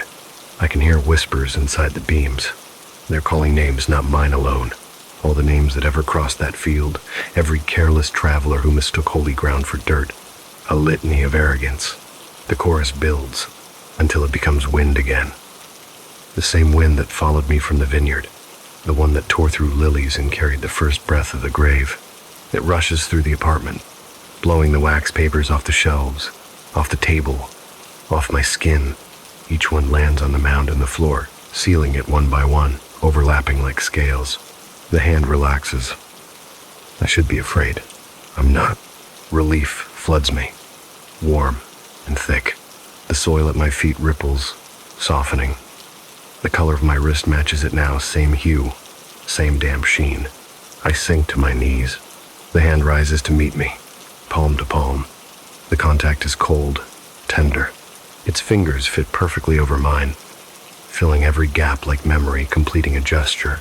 When we press together, something in my chest opens with a slow, wet pop. Air leaves me, so it enters. I can feel it slide behind my eyes, quieting everything. No fear, no guilt, no smell. Just earth. The last thing I see before the light goes is the reflection in the window. Two of us standing there, perfectly aligned, hand on hand. Then only one. The mound smooths itself over. They'll find this recording, maybe. The apartment manager will complain about the odor, and someone will break the door, and there will be nothing left but dirt and a single folded paper on the table. If they unfold it, they'll find a palm print mine pressed in dark red wax, and below it, a sentence written in trembling script: "Pray before you touch." They found the apartment 3 weeks later. The neighbors had complained first about the flies, then about the silence. No music, no footsteps, only the low hum that vibrated through the pipes at night, a sound that made water tremble in glasses. When the super forced the door, the hallway breathed out a single gust of air that smelled of lilies and rain-rotted leaves. Inside, the furniture had sunken 1/2 inch into soft brown soil. No Marcus, only a smooth rise in the center of the floor, perfectly rounded, as if someone had poured the earth through a funnel and patted it flat with careful hands. The police treated it as structural collapse. The forensics report mentioned methane pockets, mold, possible contamination from an old plumbing line. They scraped samples, took photographs, bagged a handful of waxy paper fragments they couldn't categorize. Each piece bore a single, reddish fingerprint, identical down to the swirl. When the lab tested for DNA, the result came back inconclusive.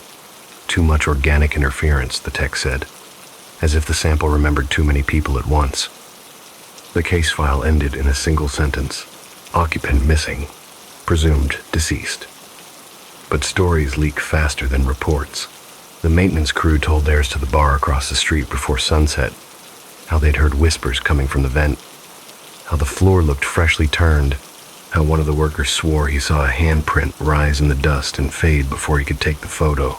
Within a month, tenants started leaving. By autumn, the building stood empty, except for the echo of its own heartbeat through the plumbing. Out on the county road, the vineyard closed for renovation. The tasting room windows boarded, the fields gone wild. Where the asphalt shoulder curved past the old family plot, a new wooden sign appeared: private property, no trespassing, active burial site. Someone still left flowers, plastic lilies, changed every few days. No one ever saw who brought them. A year later, a group of student filmmakers came through with cameras and long nights to waste. They'd heard the local ghost story, the drunk critic, the paper from the grave, the hand that grew in the floor. They wanted texture, something real to splice between staged scares. They parked at dusk, dust trailing behind them like smoke. The first thing they noticed was the smell. Not bad exactly, but thick, earth and honey and rusted metal. The second was the sound, the low hum that the microphones caught even when the air stood still. They set up by flashlight. The ground looked ordinary until one of them knelt for a better shot and brushed aside the top layer of soil. Underneath, folded perfectly, lay a square of waxed paper, clean as if made yesterday. He lifted it. It sighed. The camera kept rolling. On playback, the audio registered a single, additional voice. Quiet, but distinct. Put it back. They didn't. They laughed. Filmed a few more minutes, packed up, drove off toward town. By morning, the footage had corrupted. Frames overexposed, sound stretched thin, like breath caught between syllables. Every shot ended the same way, the lens fogging from the inside, as if the camera itself were exhaling. 2 of them returned weeks later to reshoot. Only one came back. He wouldn't talk about what he saw except to say the ground moved, like something remembering. The county eventually fenced the area, posted new warnings.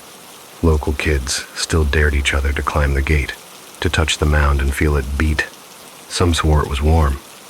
Some swore it whispered names. Most came back with dirt under their fingernails that no amount of washing removed. The rest simply dreamed of it, of a man half buried, arm outstretched, hand open as if asking to be forgiven or shaken awake. In the archive of the regional paper, the last article that mentions Marcus Evans, wine critic, missing person, is dated 2 years after his disappearance. It's a column titled, Tasting the Earth. No authors listed. The prose is different, slower, softer, but the editor swore it came through the usual email address, timestamped 11:42 p.m. It reads, "Some wines breathe because they remember the soil that raised them. Some mouths breathe the same way. When you lift what covers the dead, you lift the flavor of regret. Swallow it carefully. It tastes like home." People still quote that paragraph on forums about cursed texts. No one knows if it was real or prank, but every so often someone posts a photo. A folded wax paper lying on a doorstep. A faint handprint pressed in red across it. The words beneath smeared but legible. "Pray before you touch." And below, almost invisible, another line etched into the wax. "Paid in full." The whisper that said, "Look down." It was 3 a.m. again. The clock on my desk made a sound far too loud for such a small machine. Tick, tick, tick, each second clicking through the dark like the leg of an insect crawling across glass. The apartment was silent except for that and the drone of my computer's cooling fan, a tired mechanical sigh that filled every pause. I hadn't slept in 2 days. Not properly. The fight with Emily kept looping in my head, her voice chopped into fragments by memory and guilt. She'd said, "You only see what's on the screen, Ethan. Never what's real." I'd laughed, slammed the door, promised myself I'd text later. He hadn't. The glow of the monitor was the only light. It painted everything in the same shade of blue. My hands, the coffee mug, the pale wallpaper that used to be white. My reflection hovered faintly in the screen. Hollow-eyed, jaw tight. Another ghost in a digital world that didn't sleep. The apartment was older than it looked in the listing. The landlord called it vintage, which really meant the walls groaned in winter and the pipes carried conversations from other lives. The floorboards were original, narrow, scarred, soft at the center, where generations had stood and paced. I could trace their patterns of worry in the scratches. That night, they began to move. A faint click under the chair, not the creak of settling wood, sharper or deliberate, then another, a rhythm.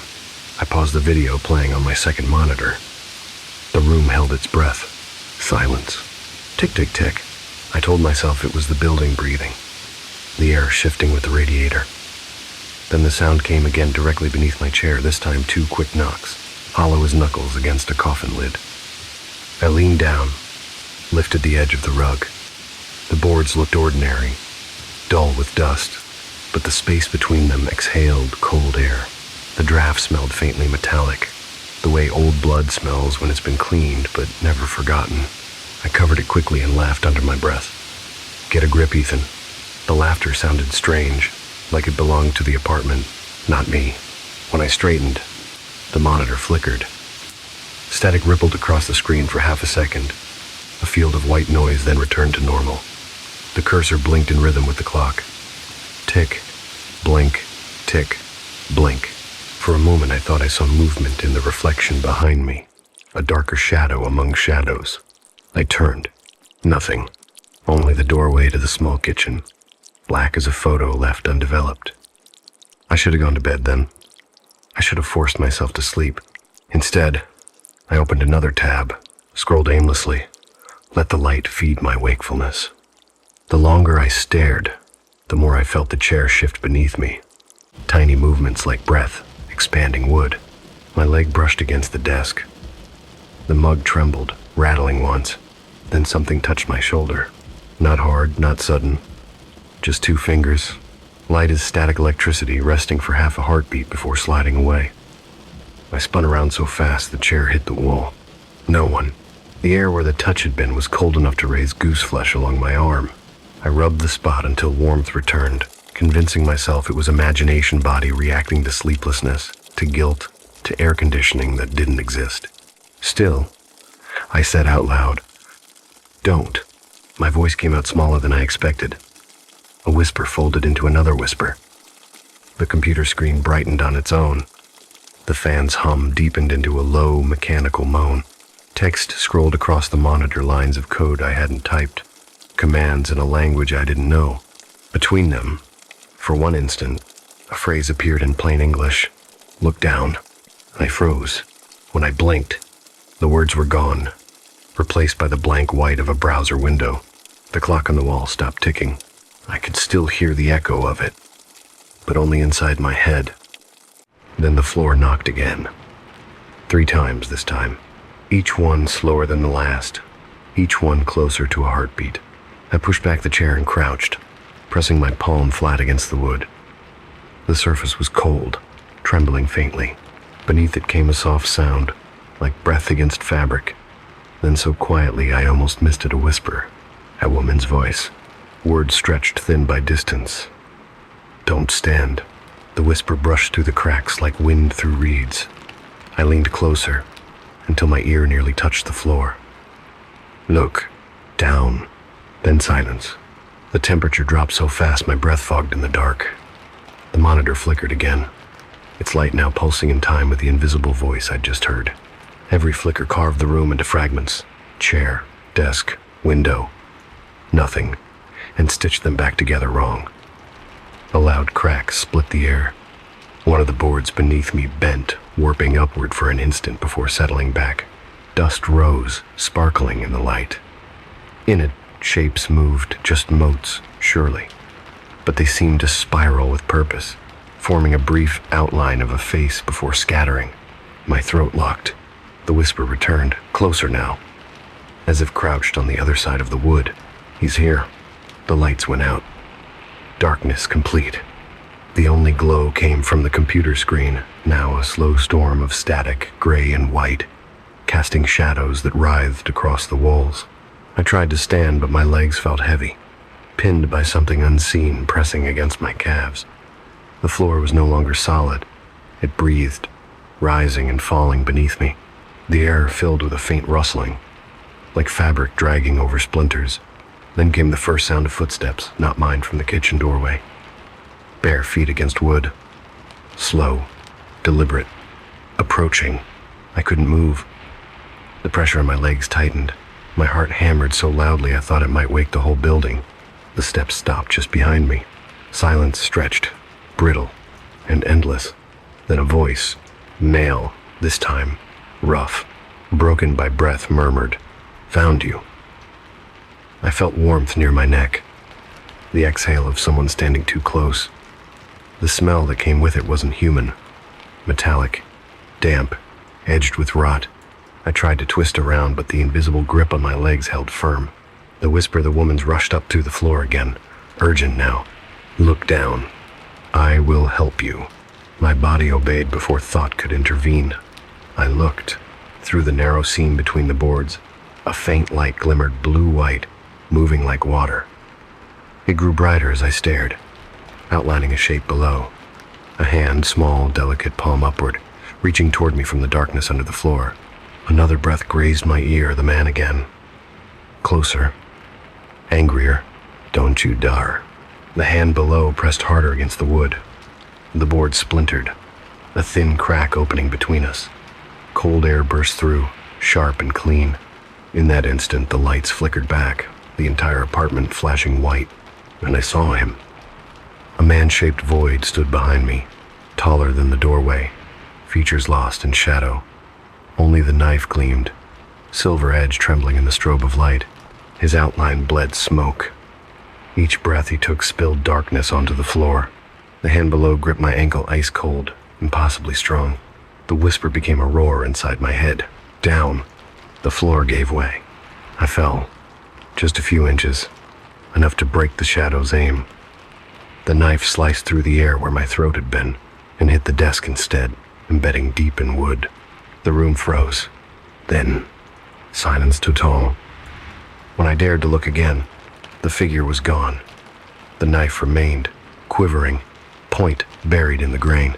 The crack in the floor still glowed faintly, as though lit from beneath by the afterimage of that spectral hand. I crawled backward, trembling, until my back hit the wall. The clock resumed its ticking, slow and even. Outside, the first hint of dawn brushed against the curtains. I whispered to the empty room, "Who are you?" No answer, only a faint sigh of wind through the floorboards. But for the first time in 2 days, the air smelled clean.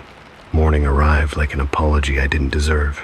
The sun filtered through the blinds in pale, uneven bars, slicing the room into strips of dust and cold air. The knife was still on the desk. I hadn't moved it. I couldn't. Every time I looked at the handle, I heard the voice again. Look down. I spent the day pretending the world was normal. Coffee, emails, half-hearted scroll through messages I never answered. But the silence between each keystroke was different now, charged. The apartment was listening. When I finally dared to walk across the floor again, the boards no longer creaked. They ticked faintly, the way a metronome keeps time for someone else's heartbeat. I counted them. 3 quick knocks, a pause, 2 slow. Over and over, a pattern. That night, I recorded the sound. I left the microphone near the crack and sat back with headphones on, notebook ready. The knocks repeated until 3:07 a.m., then stopped. When I played the file, a whisper threaded through the static. He buried me. The words were breath-thin, vowels stretched until they bled into the hum of the computer fan. I replayed it 10 times.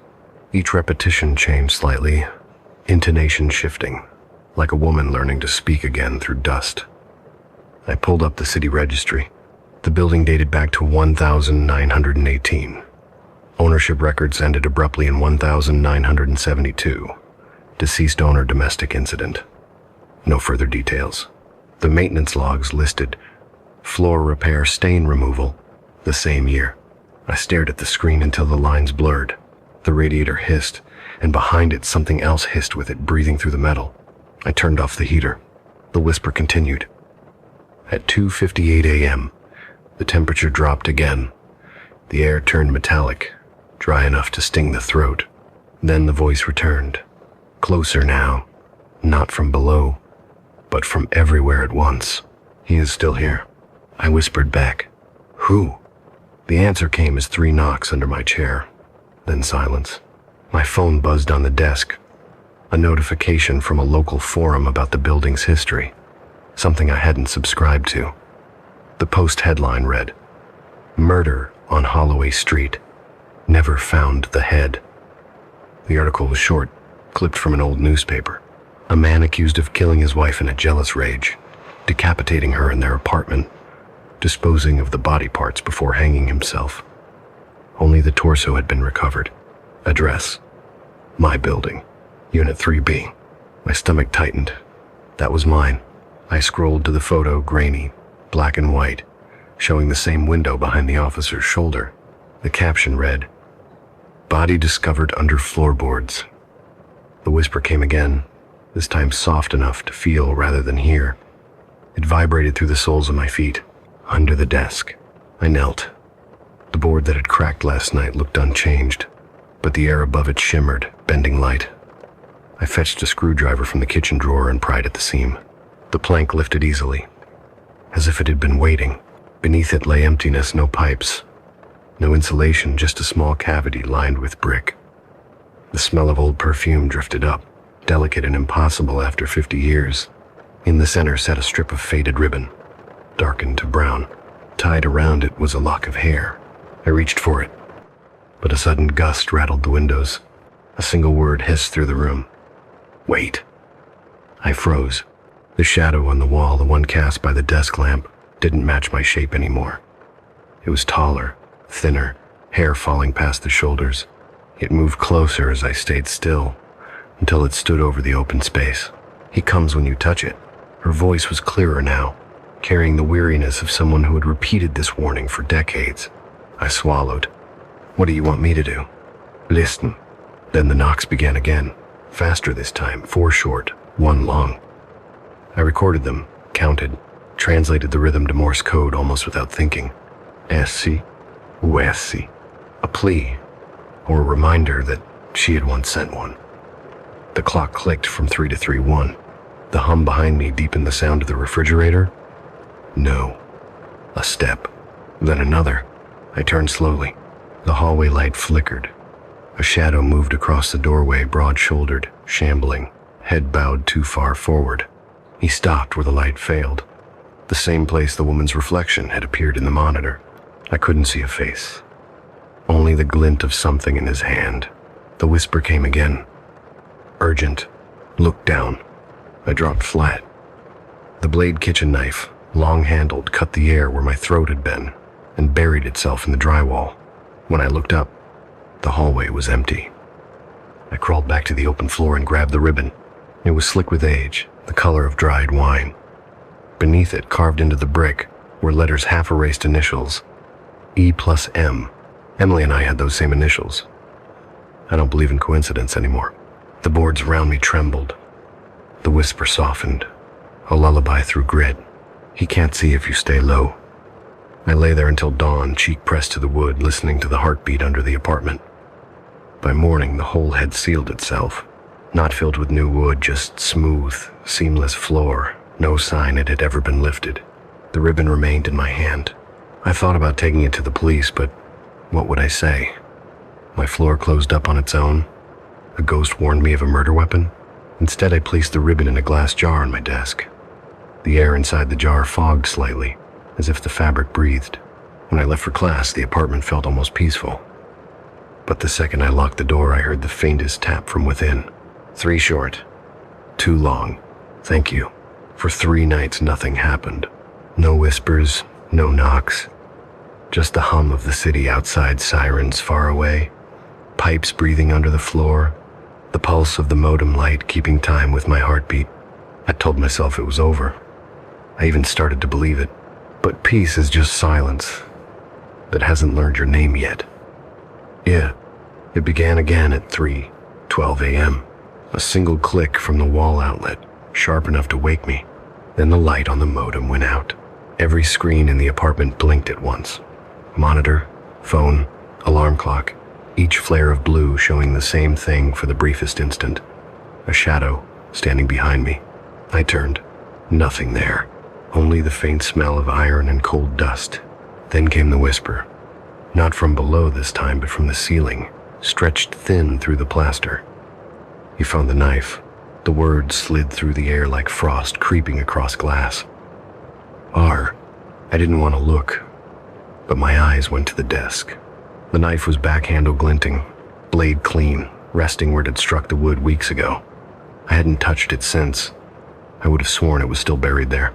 A low vibration rolled through the floor. Books trembled on the shelf. The jar that held the ribbon rattled. Inside it, the fabric twisted as if stirred by breath. Then the knocks returned furious now. Rapid, deliberate. 4 quick, 1 long. 4 quick again. I whispered, "What does that mean?" The reply came in a voice no louder than the ticking clock. "Hida. San." The temperature dropped so fast that the air turned solid in my lungs. From the corner of the room, a darkness thickened first.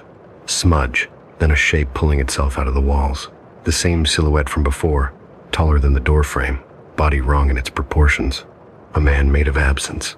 He stepped forward, and with each step the floor bowed inward as though the boards remembered the weight. The blade in his hand gleamed once, then dimmed, drinking the light. The whisper rose from everywhere at once. Urgent and kind. "Down, Ethan. Stay down." I fell to my knees. The wood beneath me softened, almost liquid. It swallowed the sound of my breathing. "Sid." The shadow reached the desk. The computer flared alive, filling the room with pale light. On the screen flashed a looping sentence. "Look down, look down, look down." He tilted his head, knife scraping along the wall as he searched the room. When the blade passed over the reflection in the monitor, the surface rippled. For a heartbeat, I saw her hair dark, eyes luminous, the faint mark of a ribbon at her throat. She looked straight at me and mouthed a single word. Now, the floor gave way. Woo. It wasn't falling exactly. More like being pulled through water that had learned how to hold you. The boards flexed and let me slide between them, cold wood against skin, the air thick with the scent of perfume and rot. Below, faint light, a narrow crawl space lined with brick, the same place where I had found the ribbon, only it wasn't empty now. The woman knelt there, for what was left of her form, made of dust and moonlight, neck ending in a halo of shadow where her head should have been. She lifted her hand and pressed a finger to where her lips should be. Quiet.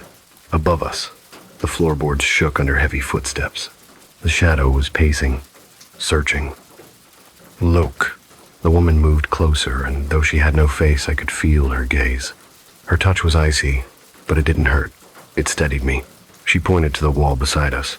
Carved there, faint under grime, were words I hadn't seen before. Help him see. She traced the letters once, then turned her hand over. In her palm appeared the knife, no longer metal, but light trapped in shape. She pressed into my hand. It felt weightless, humming with the same rhythm as the knocks. Cut the dark, she whispered. I didn't understand, but instinct moved me. I drove the glowing blade upward through the floor. Tch. The room above erupted in light. The shadow screamed. Not a human sound, but the tearing of something old. I saw his outline convulse, splitting into tendrils of smoke that curled toward the window. Each tendril carried a faint echo of a man's voice, begging, apologizing. The woman reached upward, her body dissolving into brightness. For a second, her head reformed pale, beautiful, eyes closed in peace. She looked at me and whispered one last phrase that was more sigh than sound. It's done. Phew. Then she was gone. The floor closed, leaving me alone in the crawl space, heart beating in time with the fading knocks. But when I climbed back through the opening, dawn had arrived. The apartment was quiet. No knife. No jar. Only a thin line of soot across the floor, marking where the shadow had stood. I sat there until the sun filled the room. The wood beneath my hand was warm for the first time in weeks. That evening, I swept the dust into a small box and buried it in the alley behind the building. As the dirt covered it, the air grew still. No hum, no whispers. Only a calm so pure, it almost frightened me. When I turned to leave, I heard one soft sound behind me. 3 knocks. Gentle, rhythmic. Thank you. Morning came too quietly, like a curtain lowering after a play no one applauded. The city outside went about its business, garbage trucks groaning, pigeons arguing on the sill, but inside the apartment everything felt paused. No static, no hum, only the faint ticking of a clock I didn't remember winding. I should have been relieved. Instead, I felt hollow, as if something had been scooped out of me during the night, and the air was still trying to fill the space.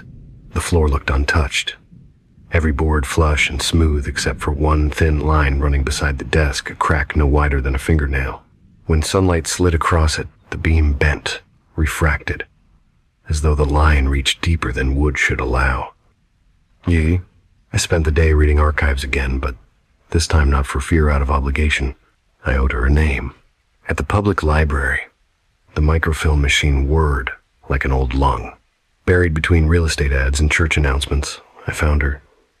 Margaret Ellis, age 26, wife of Howard Ellis, veteran, postal clerk, arrested 1,972 for suspected homicide.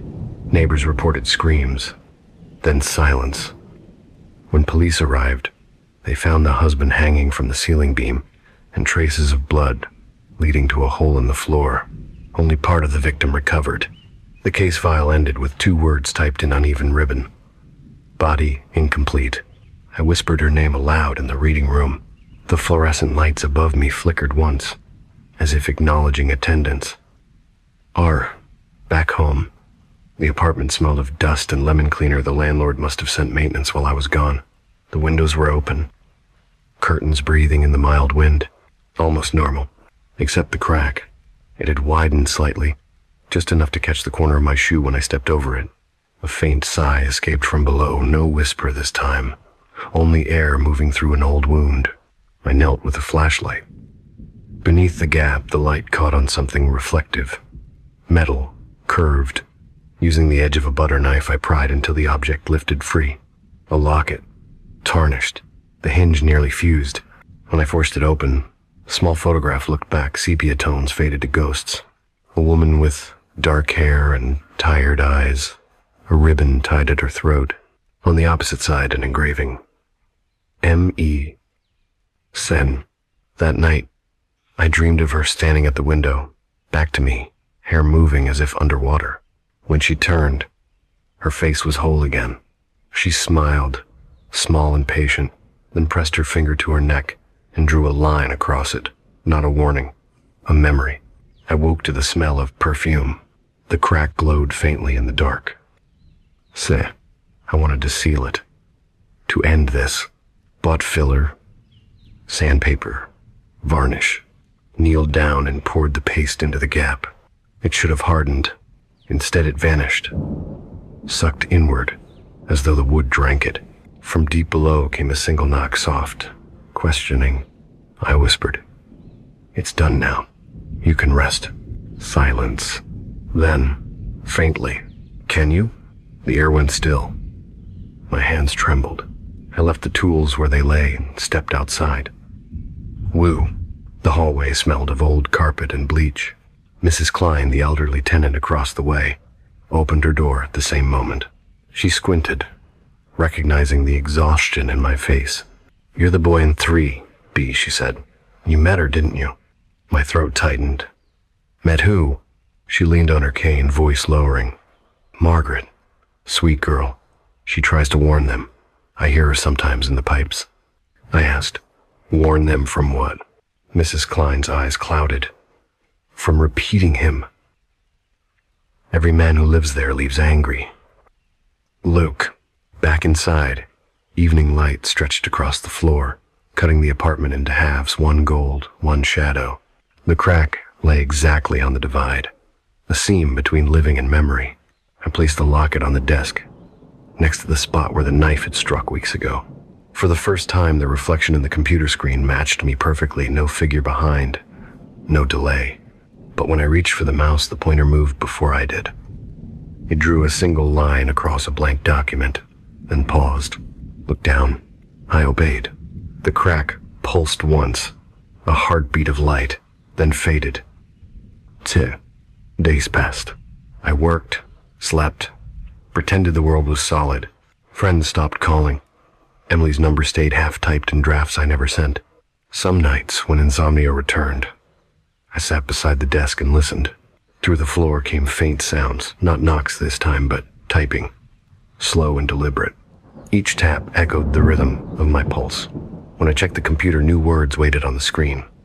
Fragments of reviews, essays, memories, not mine. He's sorry. He didn't mean the last blow. She forgave him before the knife fell.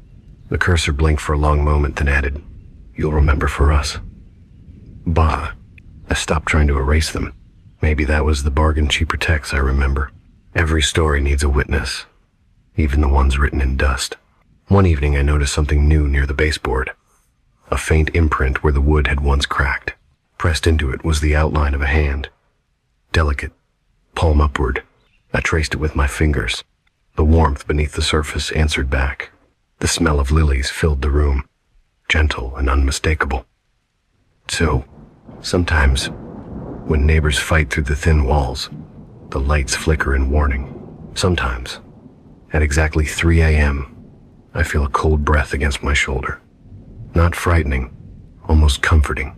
And once, when I slammed a door too hard after a bad day, the window shut itself softly, as if reminding me how quickly anger becomes history. The crack is gone now, sealed by time or mercy. But when rain soaks the city and the floor swells, a line of darker wood appears straight, unbroken, the color of a scar. When I walk across it barefoot, it feels warmer than the rest. Sure, I keep the locket near the window, where the morning light touches it first.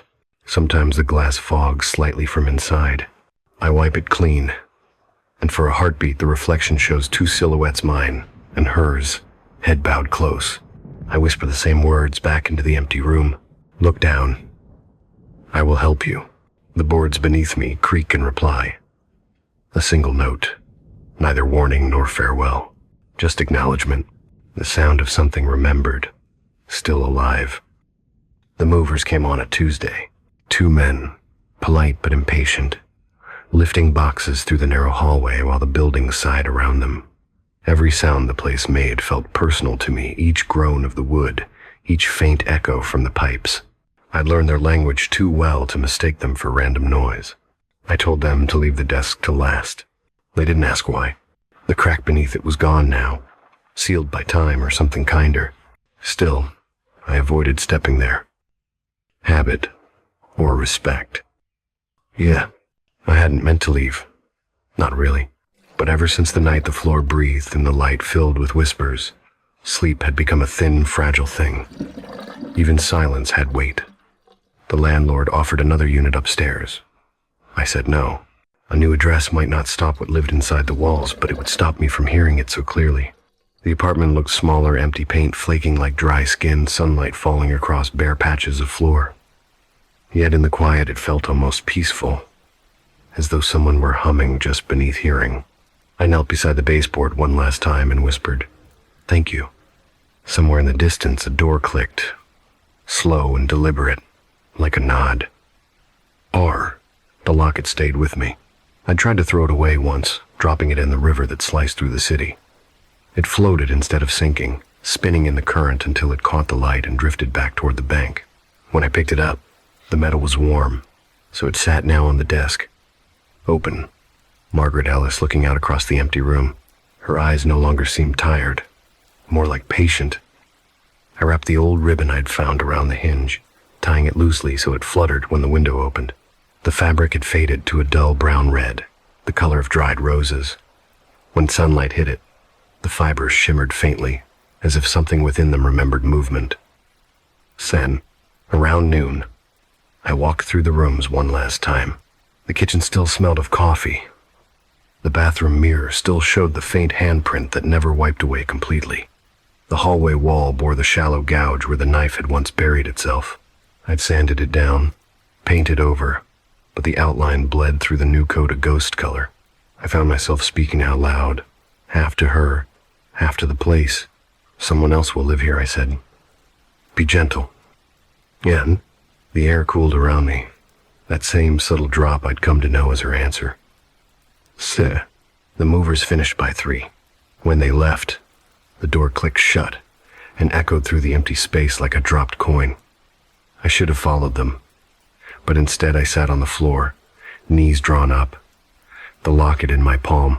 Through the open window came the hum of traffic, distant music from a passing car, the ordinary pulse of a city alive.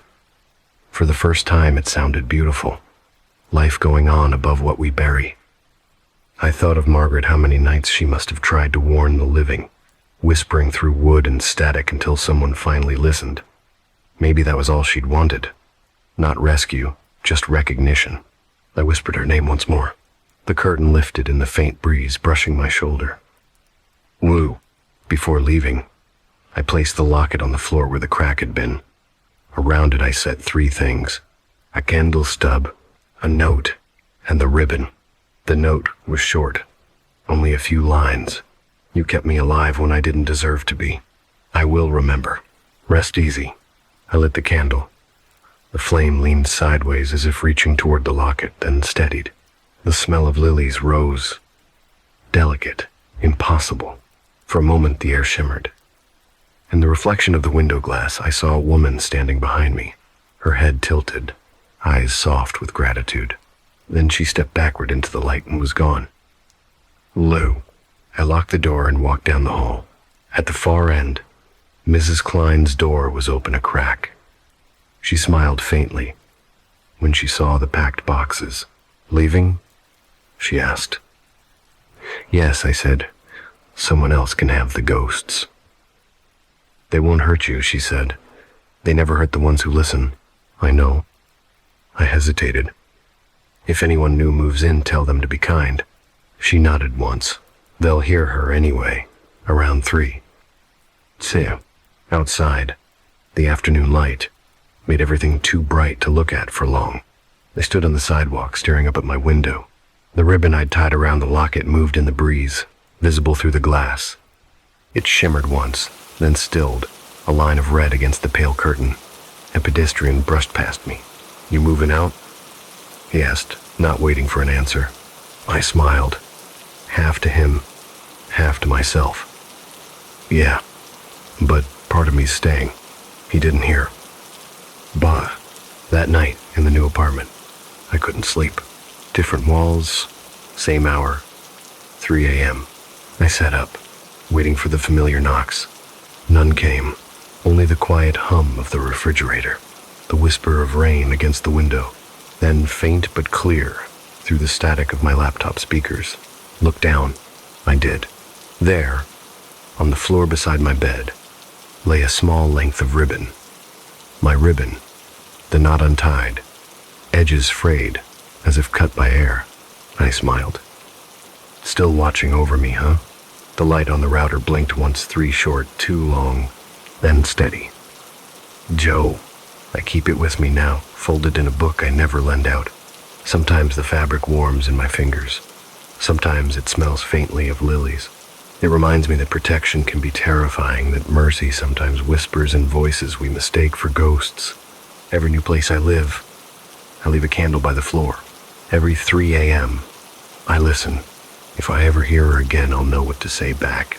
I see you. Thank you. Sure. A month later, I passed the old building. The window of 3B glowed softly. Though it was broad daylight, someone new had moved in, a young couple, laughing as they carried boxes. For a moment, sunlight hit the glass just right, and I saw her reflection there. Margaret standing behind them, smiling, whole. She lifted a hand in farewell, then turned away. The ribbon in my pocket stirred, twisting once like a heartbeat. I whispered her name, and the city breeze carried it upward, scattering it like dust turned to light. Then for the first time, I knew she wasn't trapped anymore. She was part of the wood, the walls, the hum of the hour that saves the living. The whisper's promise echoed softly through memory. Look down. I will help you. The foundation pit. I moved into the house because it was too quiet for anyone else to want it. The rent was cheap, the street unnamed, and the listing had been online long enough for the photos to fade. When I walked through for the first time, I could hear the walls breathing. Not literally, not then, but the silence between the rooms had the pulse of something asleep. I told myself that was what I wanted, peace after years of city noise, a kind of stillness you could pour your thoughts into and let them harden. The realtor smiled like she'd rehearsed it. Foundation's new, she said. They poured over the old one after some water damage. She didn't look me in the eye when she said poured over. The slab sat in the center of the living room, a square of gray too smooth for the rest of the floor. Somebody had painted a fake rug pattern around it, pale blue lines curling like vines, maybe to make the difference less obvious. It didn't work. The thing drew the eye. Even the light avoided it, sliding across the concrete and clinging to the boards around it instead. The first night I slept on a mattress against the wall. Around 3, I woke to the sound of settling wood, the creaks and sighs every old house makes when it remembers itself. But one noise didn't fade with the rest. A short, hollow thud from the slab, like someone knocking from underneath with the flat of a hand. It came again, softer, and then nothing. I stared at the ceiling until dawn, telling myself it was plumbing, a trapped animal, anything. By morning, the floor looked harmless, the way things always do after daylight convinces you of reason. I made coffee, watched the steam ghost upward, and tried to enjoy the normal rhythm of spoon against mug. Yet even then, each sound seemed to echo off the concrete more than the walls, as if the slab were amplifying life around it. When I touched it, it was cold enough to ache. That evening, a friend came by, Owen, always too curious. He whistled when he saw the patch. That's new work, he said, knocking his heel against it. The sound came back dull. You know they tell stories about this neighborhood, right? I told him I didn't want to know. He told me anyway. A couple had lived here years ago. Husband went missing. Wife vanished soon after. The next owner claimed to hear crying in the walls and digging beneath the house. The town blamed sinkholes, bad luck, grief. The usual excuses people build when they don't want to believe in aftermaths. I laughed with him because that's what you do when someone gifts you a ghost story you didn't ask for. But after he left, the laughter hung in the air too long, and the house swallowed it whole. I tried to read. The words blurred. At some point, I realized I was listening not for anything in particular, just listening. Every tick of the clock sounded a little too hollow, as if the seconds were dropping into an empty space under my feet. I told myself I was tired. The mind invents echoes when it's lonely. I turned off the lights. Lying in the dark, I could smell the concrete through the air lime, dust, faint iron. My imagination gave it a heartbeat, and when sleep finally came, it didn't last. I dreamt I was standing in the living room, staring at the slab. It pulsed once, then cracked open like a mouth. From the darkness below rose a gust of warm air, carrying the scent of soil and something sweeter, decaying. A voice whispered my name, not loud, not urgent, just certain, the way someone speaks when they've been waiting a long time. When I woke, the room was silent again. The slab was whole, but on the surface, faint as breath on glass, was the imprint of a hand, 5 blurred fingers reaching upward. I knelt, touched it, and the chill sank straight to my bones. By daylight it had faded, or I'd convinced myself it had. Still, the memory of that cold stayed lodged in my palm, an echo that didn't belong to touch. I spent the day unpacking, refusing to look down. Yet each time I crossed the room, the air changed colder over the concrete, warmer at the edges, like 2 seasons sharing the same house. That night, the tapping came again. Not random this time. 3 soft knocks, a pause, then 2 more. A rhythm that felt deliberate, as though it expected an answer. I almost gave it one. Instead, I turned the radio up until static filled every corner, pretending the noise was company. But even through the static, I could hear it, the faint, patient beat of the floor beneath me. It didn't ask again. It didn't need to. Somewhere below the slab, something was awake, and it knew my name. The second week felt longer than a season. Days blurred into each other, like reflections on a wet road. I worked from home, the kind of job where time only matters if you count it in caffeine. But every hour seemed to drift toward night, the house's real hour, when everything softened and listened back. It started with a noise, a faint scratching far below the slab, almost delicate. At first I thought of pipes, or rodents, or roots pushing through old earth. But roots don't keep rhythm. This sound did. 3 short drags, a pause, 2 longer strokes, like something learning how to speak. I lay on the couch and listened. The pattern repeated every few minutes, steady as breath. Once I whispered, "Hello?" The noise stopped. For a full minute, the silence pressed so hard against my ears I could hear my own pulse. Then came a single reply. One slow, drawn-out scratch, longer than the others, purposeful, almost gentle. And then nothing. I told myself I was imagining it. Sleep deprivation, caffeine, loneliness, perfect conditions for ghosts. But when I closed my eyes, the rhythm continued behind my eyelids. I could almost see it in lines and dots, Morse code forming words I didn't want to translate. That night, the dream returned. I stood over the slab, holding a shovel that dripped concrete like blood. Beneath the surface, someone knocked slowly, politely, as if asking to come in. I woke with dust in my mouth. The taste was lime and rust, sharp enough to make me gag. The next morning, sunlight felt wrong. Too pale, as if filtered through dirty glass. The slab was darker than before. The center, slightly sunken. When I touched it, the surface was warm. Not warm from the air, warm from below. I started recording the nights. Left my phone near the floor, microphone facing down. When I played the first file back, most of it was silence, just the hiss of the room breathing. Then, around 3:11 a.m., the scratches began again. 4 short, 1 long, a pause. Then a whisper through the static. He buried me. The voice was female, thin as smoke, barely human in its restraint. I replayed it until morning, convincing myself it was interference, a glitch, a ghost of a radio wave.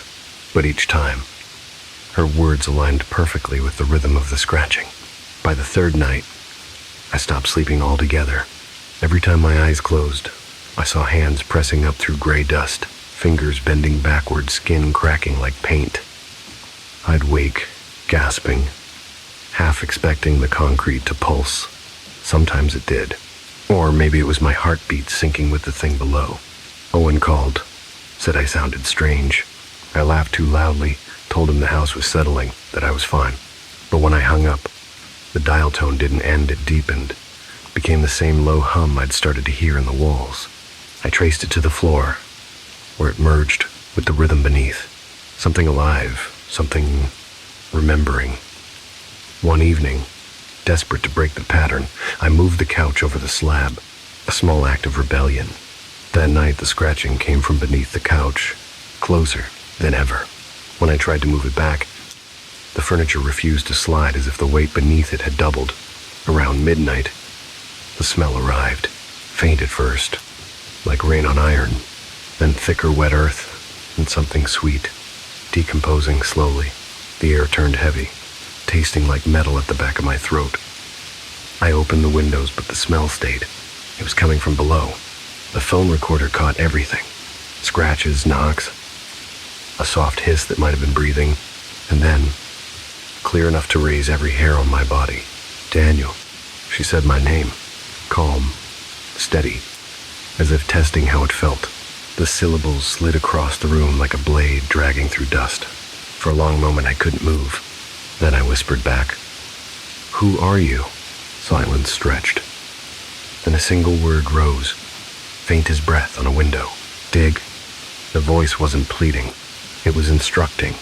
And as I sat there in the dark, the smell of wet soil growing stronger, I realized the sound beneath the slab had changed no longer, scraping upward but shifting sideways, like something inside the foundation had begun to move, searching for the weakest part.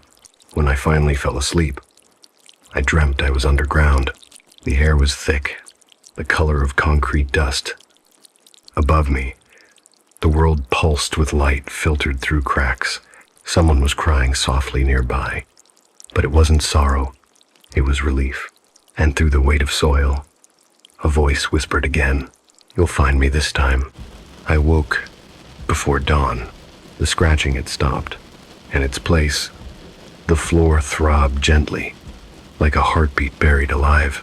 And in the gray pre-morning light, the slab's surface wasn't smooth anymore.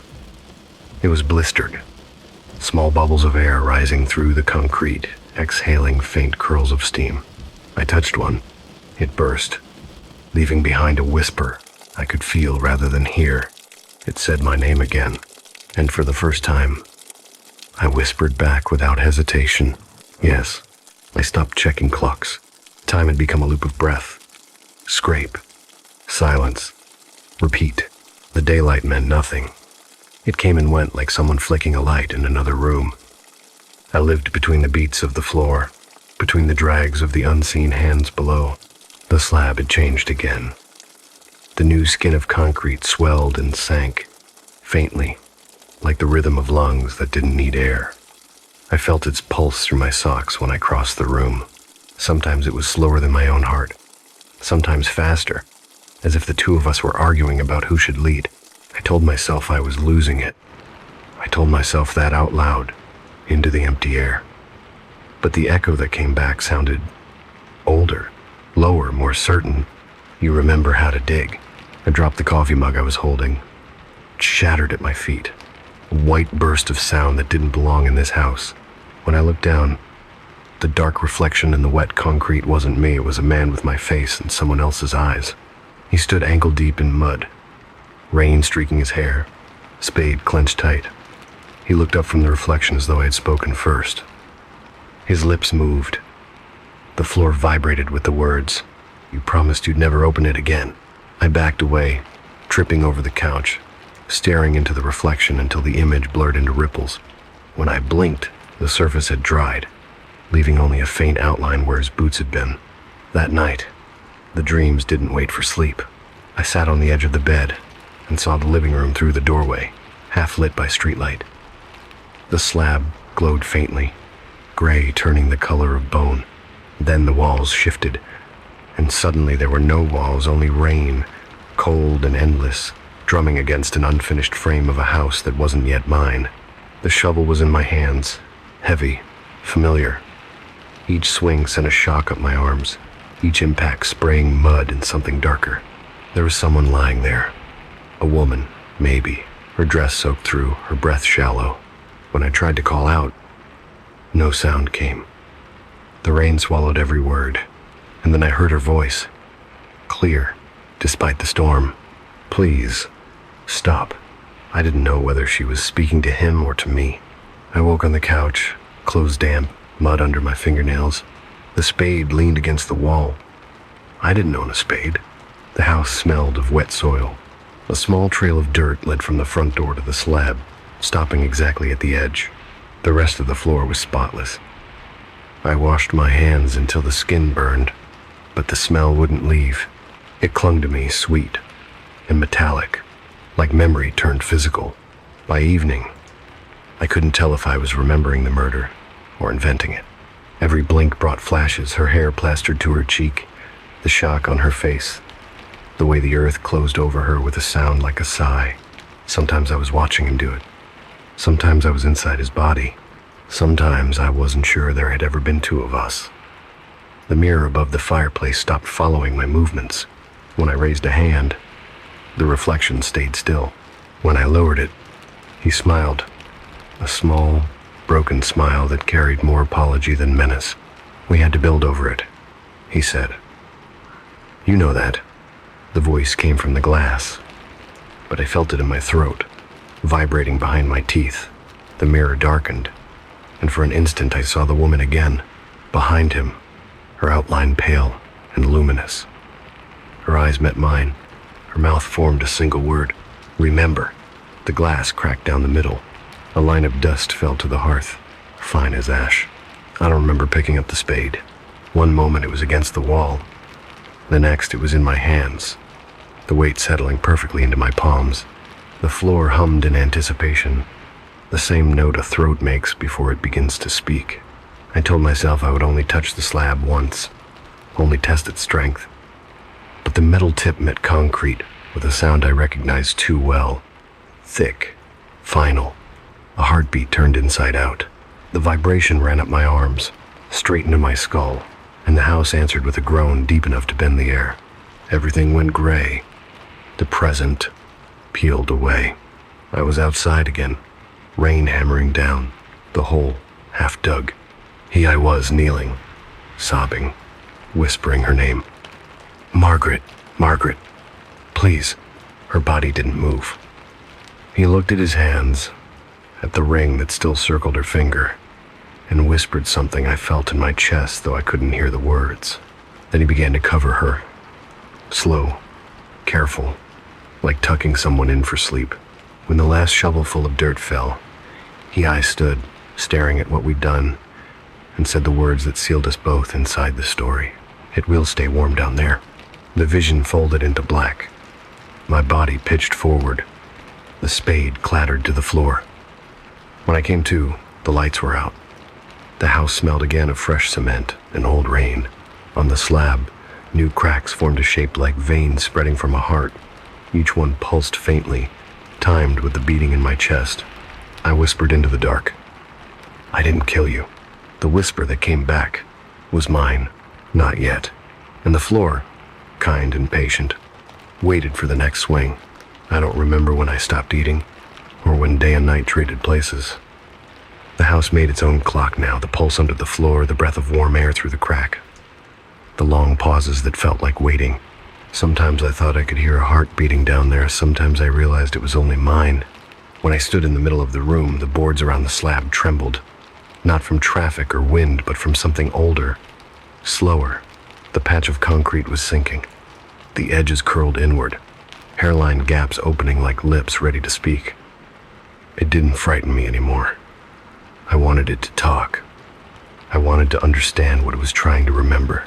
I fetched tools from the shed: hammer, chisel, an old spade someone had left rusting in a corner. It fit my hands too easily, as though the handle had been worn smooth by me before.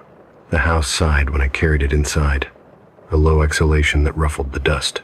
I told myself I was only going to look, that I was going to find the source of the rot, seal it, make the place livable again.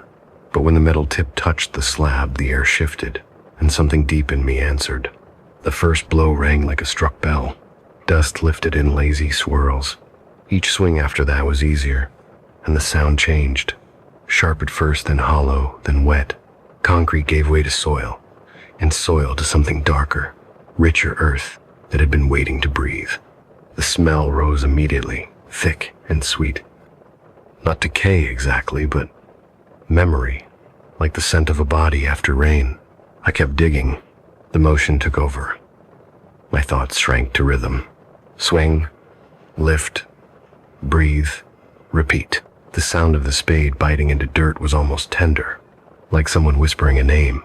When my arms began to shake, I rested, leaning on the handle, staring into the widening hole. Steam curled up from the damp ground.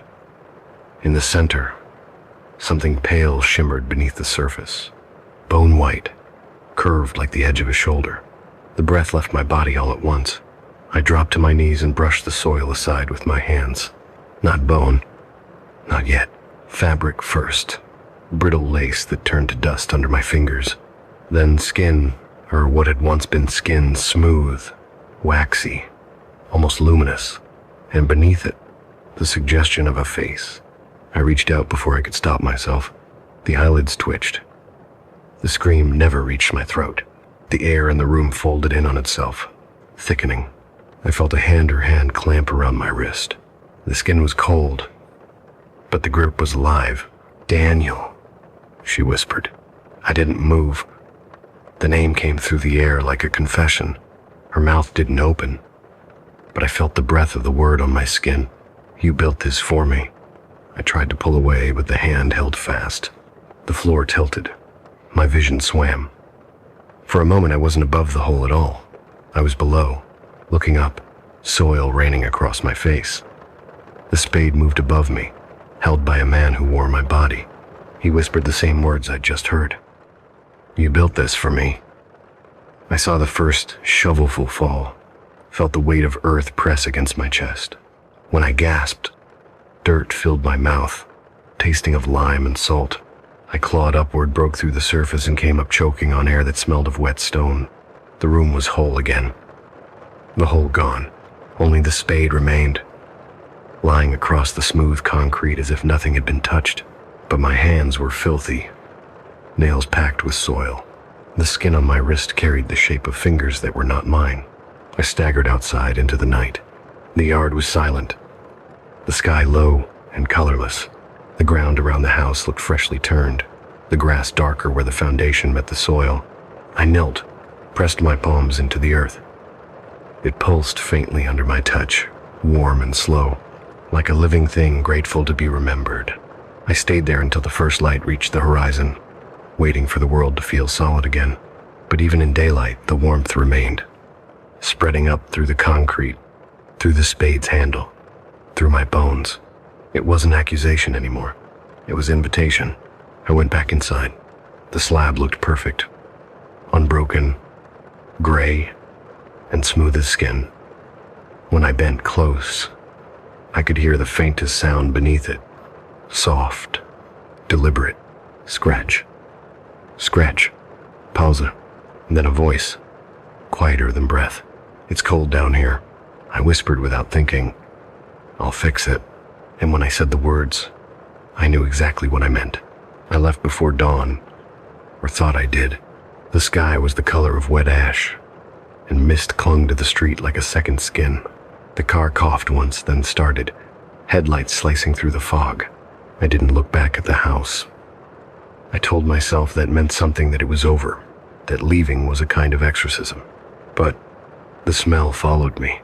Concrete dust, wet soil, that faint metallic sweetness that had soaked into everything I owned. It lived in my hands, in the fabric of my jacket, in the back of my throat. I drove until the city rose out of the gray like a mirage. Office towers, gas stations, movement. People who had no idea what waited beneath quiet floors. For a while, the noise comforted me. I rolled down the window just to hear it. Horns, engines, the world pretending it had no foundations. When I checked the rearview mirror, the house was there. Not literally, not with walls and roof, but as a reflection of darkness sitting quietly in the back seat. If I turned my head, there was nothing. In the mirror, the shape stayed a slump of shadow, human-sized, patient. "You didn't finish," it said, voice blending with the hum of tires. I pulled over, chest tight, eyes fixed on the empty passenger seat. Nothing there, only the smell of damp cement. But when I reached for the gear shift, my hand brushed something cold. Metal. The handle of the spade. It rested across the seat, clean and sharp, as if it had been waiting. The car keys trembled in the ignition.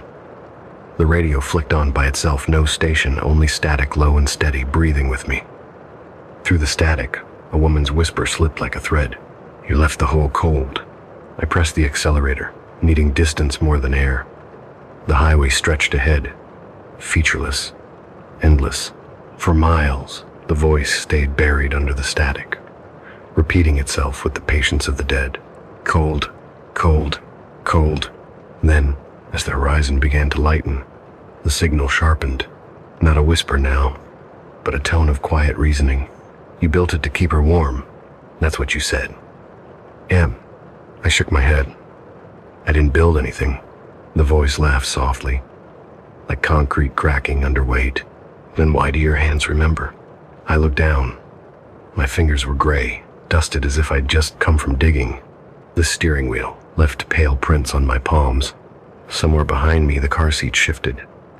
The soft groan of weight, settling. The rearview mirror fogged from inside, a bloom of condensation spreading across the glass. A fingertip traced words in the mist. At first I couldn't read them. Then they sharpened. "Come back." I slammed the mirror upward, refusing to look, but the whisper filled the cabin again, close enough that I felt breath against my ear. "The hole isn't warm enough." The engine coughed, died. Silence flooded in, thick as dirt. I sat there, hands on the wheel, staring into the fog. The world outside felt thin, temporary. Under the tires, the asphalt hummed faintly, the same frequency as the slab back home. Beneath everything, something enormous and slow was turning over, remembering its name. I don't know how long I sat before I opened the door. The air outside was heavy, the ground soft under my boots. I could smell the soil again, closer now, as if the highway itself were breathing through cracks. A few steps from the car, the asphalt sagged.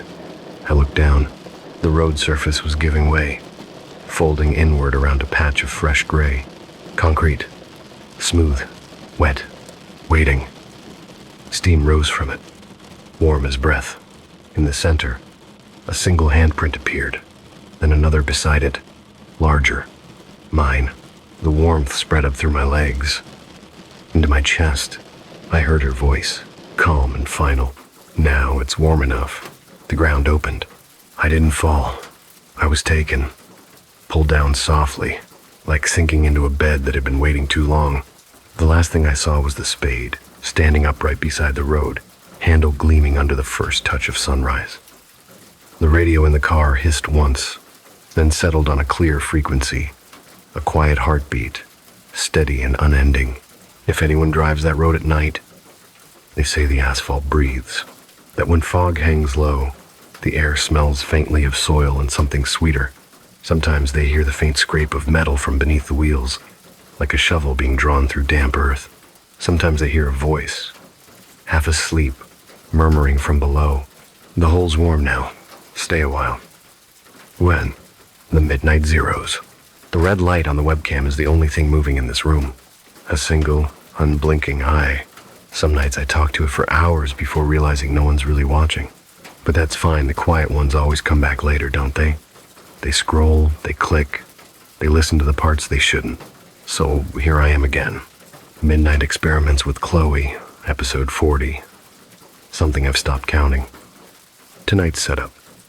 The same desk, the same cold cup of coffee, the same faint hum from the tower under the table, and the same cheap microphone that insists on catching the sound of my breath, like it wants proof I'm still here. I lean toward it and say, softly, "Okay, it's 12 o'clock exactly. Let's try something older than the internet." A little laugh escapes before I can stop it. I've rehearsed that line all week. It still sounds stupid. But the chat window blinks to life a handful of usernames, the kind that read like random keys mashed in the dark. They send their ghosts of encouragement.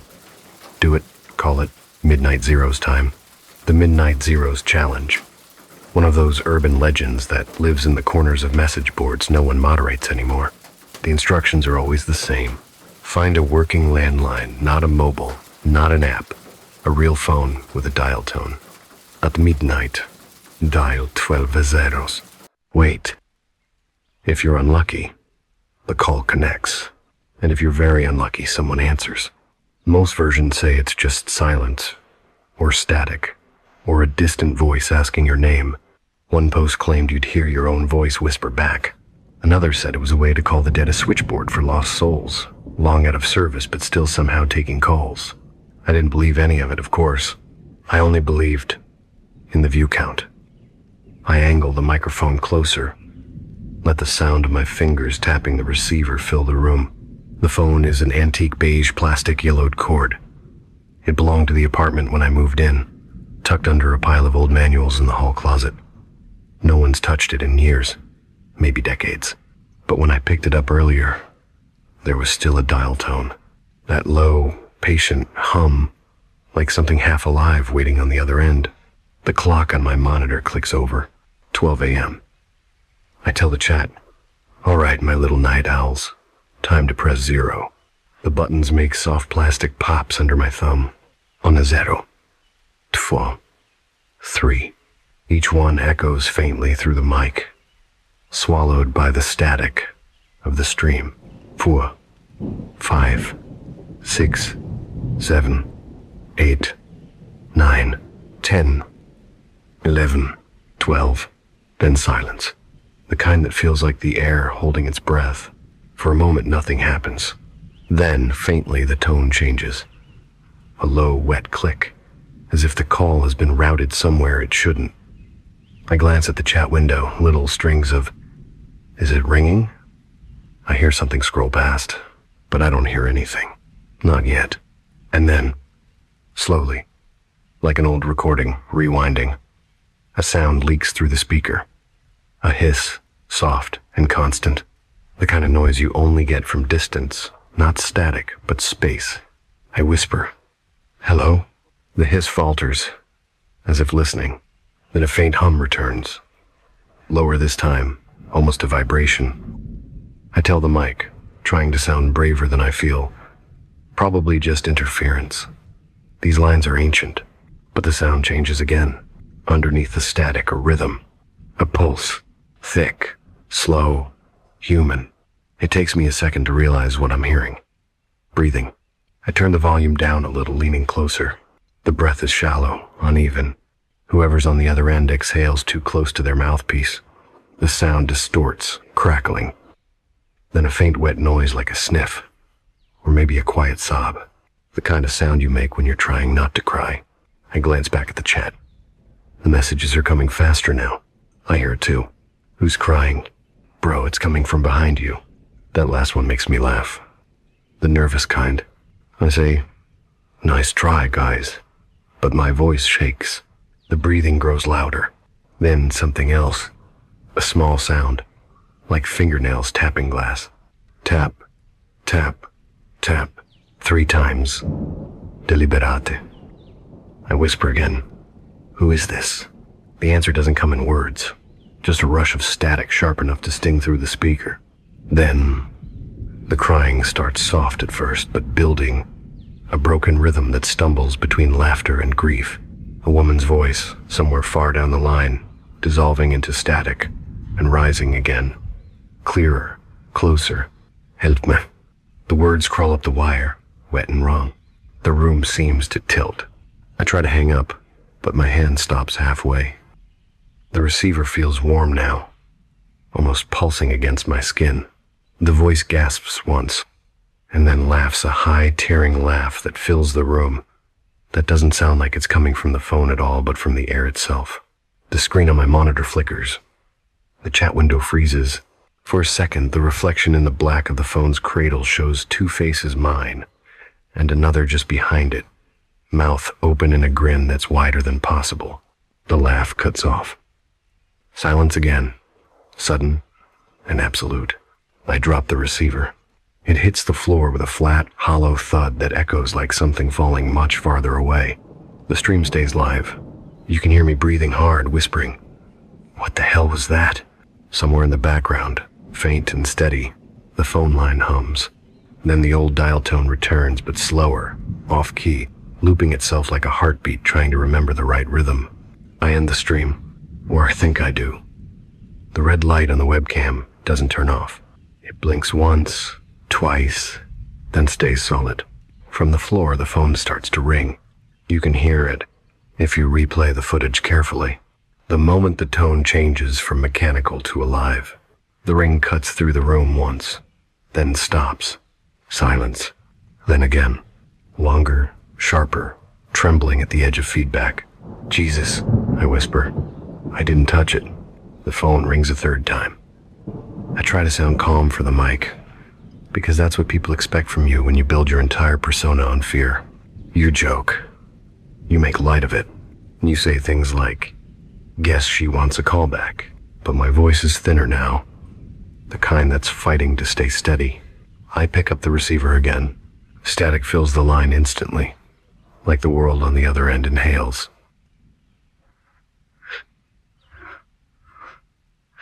Chloe. It's the first time it says my name.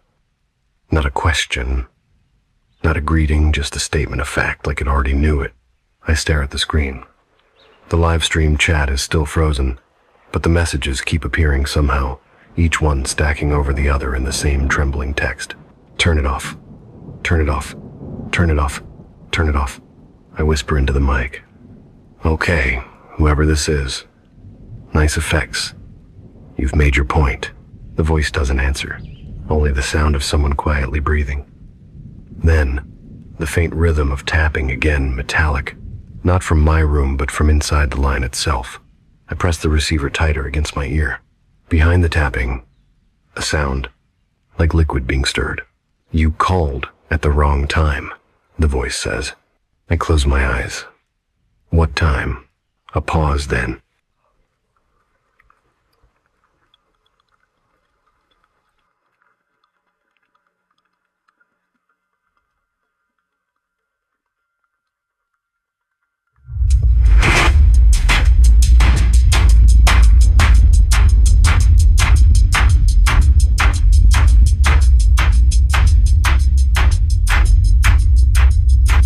The word is drawn out, each syllable stretching into static.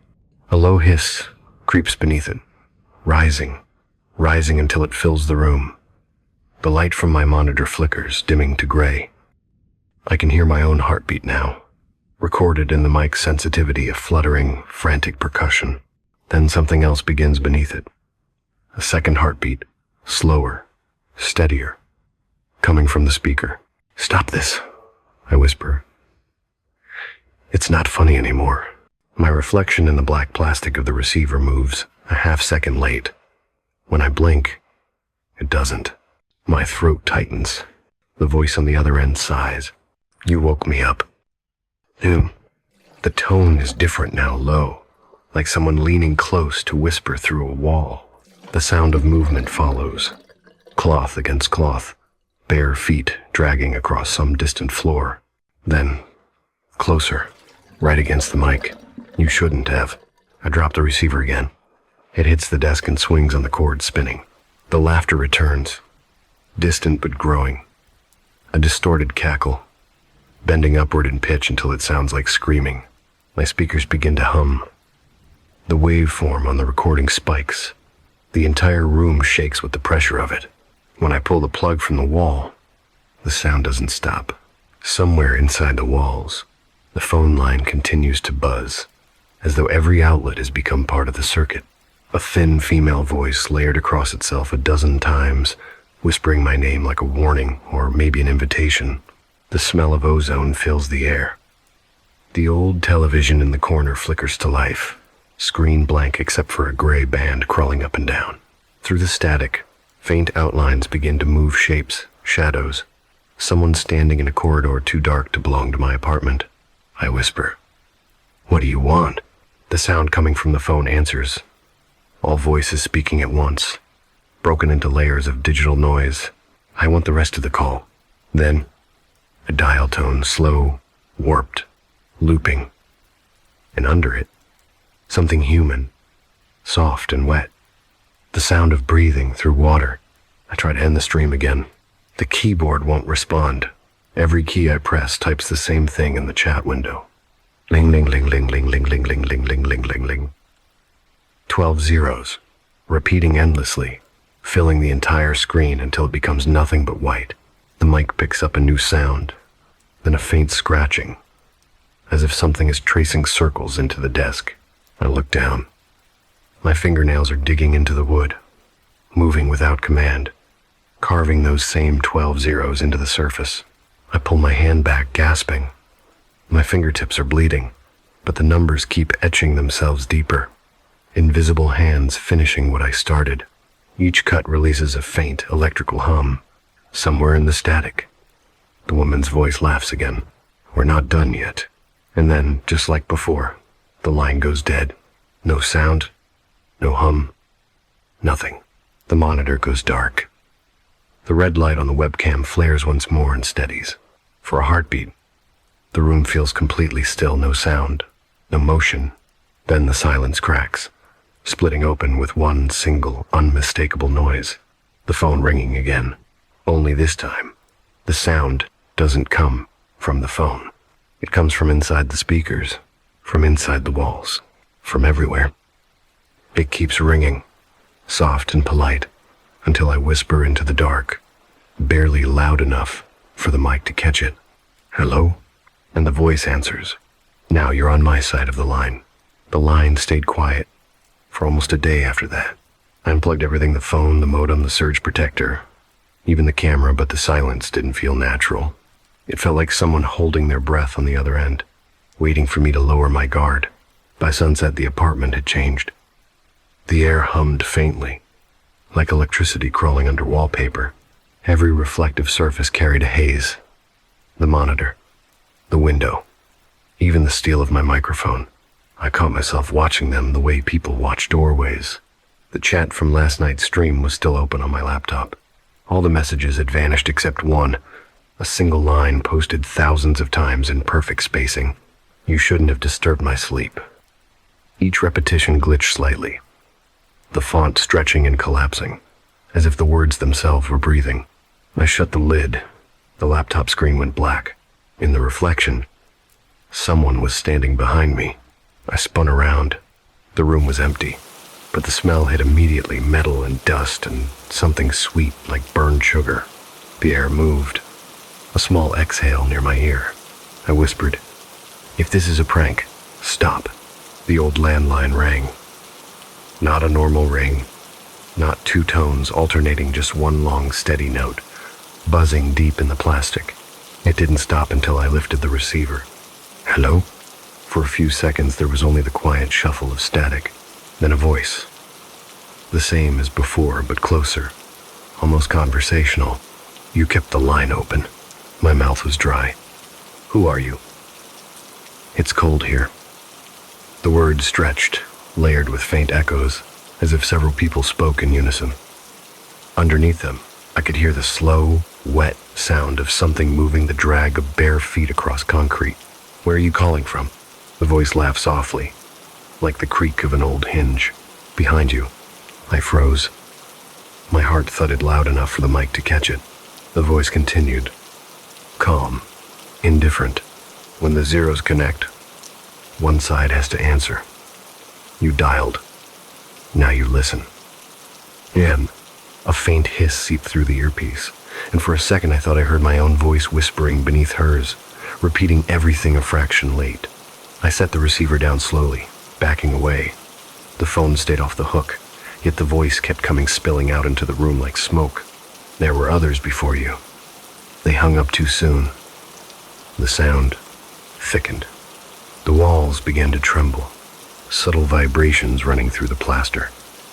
My monitor flickered on by itself. No signal, just static. Through the noise, a single frame appeared me, sitting exactly where I was. Only the timestamp on the corner read 12 a.m. The reflection of my face on the screen blinked once. I didn't. Then my reflection leaned forward, closer to the camera, lips parting. A voice came from the speakers, perfectly in sync with the movement on screen. Now it's your turn to answer. I slammed the laptop shut. The room plunged into dark. Still, I could hear the recording, the sound of the reflection speaking words I hadn't said. You shouldn't have. disturbed my sleep. The tone of it changed as it looped, slower, heavier. The landline on the floor clicked, and a low heartbeat began to pulse through the receiver. Each thud matched mine until they merged. Impossible to tell which belonged to whom. I whispered to no one, "What do you want from me?" The answer was immediate. "Connection." And the word crawled through the wires, soft and deliberate. Then, almost gently, "Leave the line open tonight." I don't remember hanging up. I don't remember sleeping. But when I woke, the phone was still in my hand. The cord was looped tightly around my wrist, and on the back of my palm, pressed into the skin, were 12 tiny imprints round, even marks, the shape of the number 0. I stared at them until they began to fade, each one dissolving into pale gray. From the wall socket, the phone's disconnected cord swayed once, then went still. A faint whisper leaked from the receiver resting on my chest. Midnight. Again. And then a click. The call had already been scheduled. I thought I had deleted the stream. Every file, every cache, even the backup hidden in the cloud. I watched the progress bar crawl to 100%, then vanish. But when the computer restarted, the folder had recreated itself. Inside it, a single file. No name. Just a timestamp 0 hours. The icon pulsed faintly, like something alive. When I hovered over it, my speakers let out a breathy hiss. I whispered no. The file opened anyway. It wasn't video at first, just a black screen, and my voice me, talking about the Midnight Zeros challenge. Except I wasn't speaking live. The pitch was lower, slower, soaked and static. My laugh sounded like it had been recorded underwater. Then the image flickered on. The frame showed my apartment from the corner near the ceiling, a view no camera had ever captured. I sat at my desk, phone in hand. Behind me, something pale leaned out of the darkness, studying the side of my face. When the version of me on screen turned to look, the thing mirrored the motion perfectly, a half beat late, like a second reflection trapped in bad signal. The feed skipped. The thing was gone. Only me, breathing hard, staring into nothing. The timestamp rolled forward. 12小时 ,12小时0分01秒 ,12小时0分02秒 I tried to close the window. The mouse wouldn't move. The trackpad felt slick under my fingers, as if a thin layer of condensation had formed on it. My reflection in the dark screen beside the feed began to shift on its own, lips moving though I hadn't spoken. "Turn your camera around." The whisper wasn't in the video. It was in the room, behind me. The old webcam light blinked back on, red and steady. I hadn't plugged it in. "Who are you?" I asked. My voice cracked. The answer came from my own mouth on the feed. "We are what you called."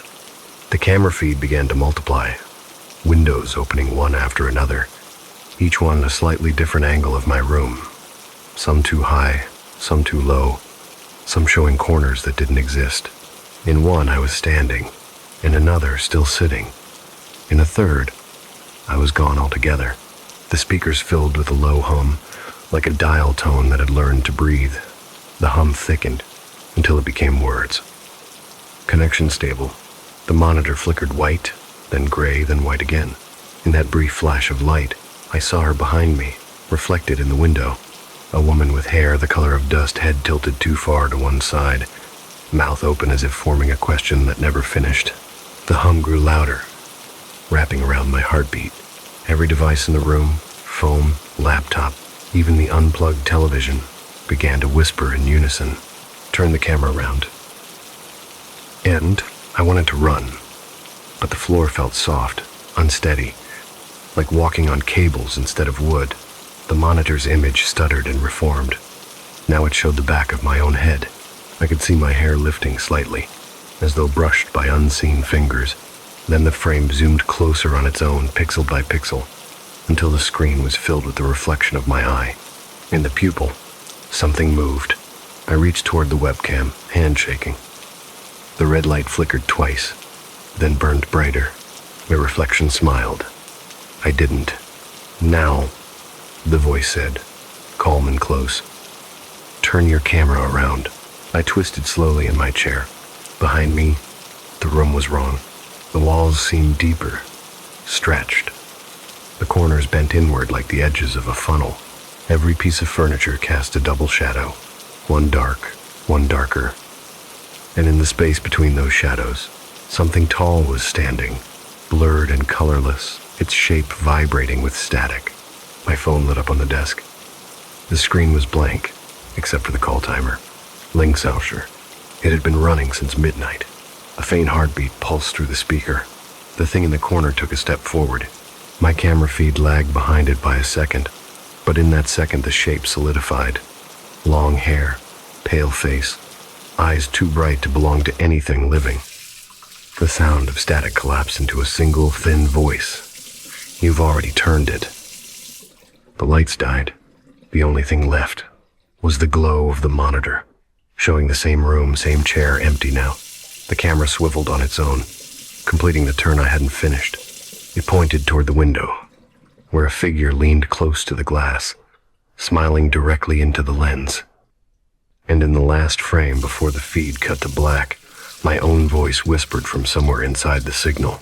She's behind you. The last file on Chloe's channel has no title, just a thumbnail of pure black and a runtime that reads 0 hours. If you click it, it plays anyway. At first, there's nothing, only the faint hiss of open air, the sound of a room at night when every appliance is asleep. Then her voice comes in, soft, breathless, as if she's leaning too close to the microphone.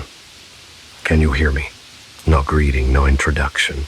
Her words drag through distortion, syllables stretching and tearing. She laughs once, but the laugh doesn't sound like release. It sounds like someone remembering how to breathe. I thought it was a joke. I really did. 12 zeros, that's all. 12 little holes punched through a line. I thought I'd just call and hang up and post it. Her breath catches. The mic pops. Somewhere in the background, a rhythmic clicking begins metal against glass, in perfect threes. It's not a number, she says, it's a door. Every zero opens one more lock. The sound behind her grows louder. Static blooming, folding into a faint, irregular heartbeat. Something moves close to the mic. You can hear the drag of fabric, a slow inhale that isn't hers. I see her now, Chloe whispers. She's so close. I think she's inside the signal. When I close my eyes, I can still hear the ring. It's soft, like she's breathing through it. The words start to overlap. One version of her continues speaking while another, deeper and quieter, repeats each phrase a half second late. Two voices, one body, a perfect echo loop. You called me. No. You called me. There's a crash metal plastic, a chair tipping over, then a wet scraping sound, as if something heavy is being dragged across linoleum. The breathing quickens. It's impossible to tell who's exhaling. When her voice returns, it's fainter, almost childlike. She said I woke her, but she's awake now. She wants to see who called. The microphone picks up movement again, softer this time. The flutter of bare feet on the floor, the creak of a camera stand, then Chloe's voice, trembling but determined. Okay, I'll turn it around. A long silence. You can hear the faint whir of the camera motor. Then a tiny click, like a button pressed. The feed distorts white light, static, then an image forming in jagged flashes. A face, too close to the lens, not Chloe's. Skin pale gray, eyes wide and wet, mouth stretched in a trembling half smile. The voice that follows is layered, both mechanical and human. Now I can see you. The static swells until it's all there is. Inside it, a single heartbeat keeps time. Fast at first, then slower still. It flattens into one unbroken tone, the sound a monitor makes when there's nothing left to measure. The recording keeps running. You can hear the hum of the room, faint tapping from somewhere below the mic. Then, very quietly, another voice slips through, so soft it might be breath against glass. Your call cannot be completed as dialed. The words repeat, dissolving into static until they lose meaning, until they're just sound. And at the very end, for less than a second, you can hear her again, Chloe's voice, almost tender. Stay on the line. The file ends. The timer never moves. The red light on the webcam stays on. If you listen close enough, you can still hear it ringing. You've been listening to the Midnight Circuit. 5 stories, 5 signals. Each one found its listener. Maybe it was you. Some voices don't stop when the story ends. They wait. They hum. So, if your phone rings after this, or you hear breathing from the other side of the wall, just remember you were the one who tuned in. Thank you for staying with us tonight. I'm Little Dream One, and this frequency is always waiting. Until next time, sleep well if you can.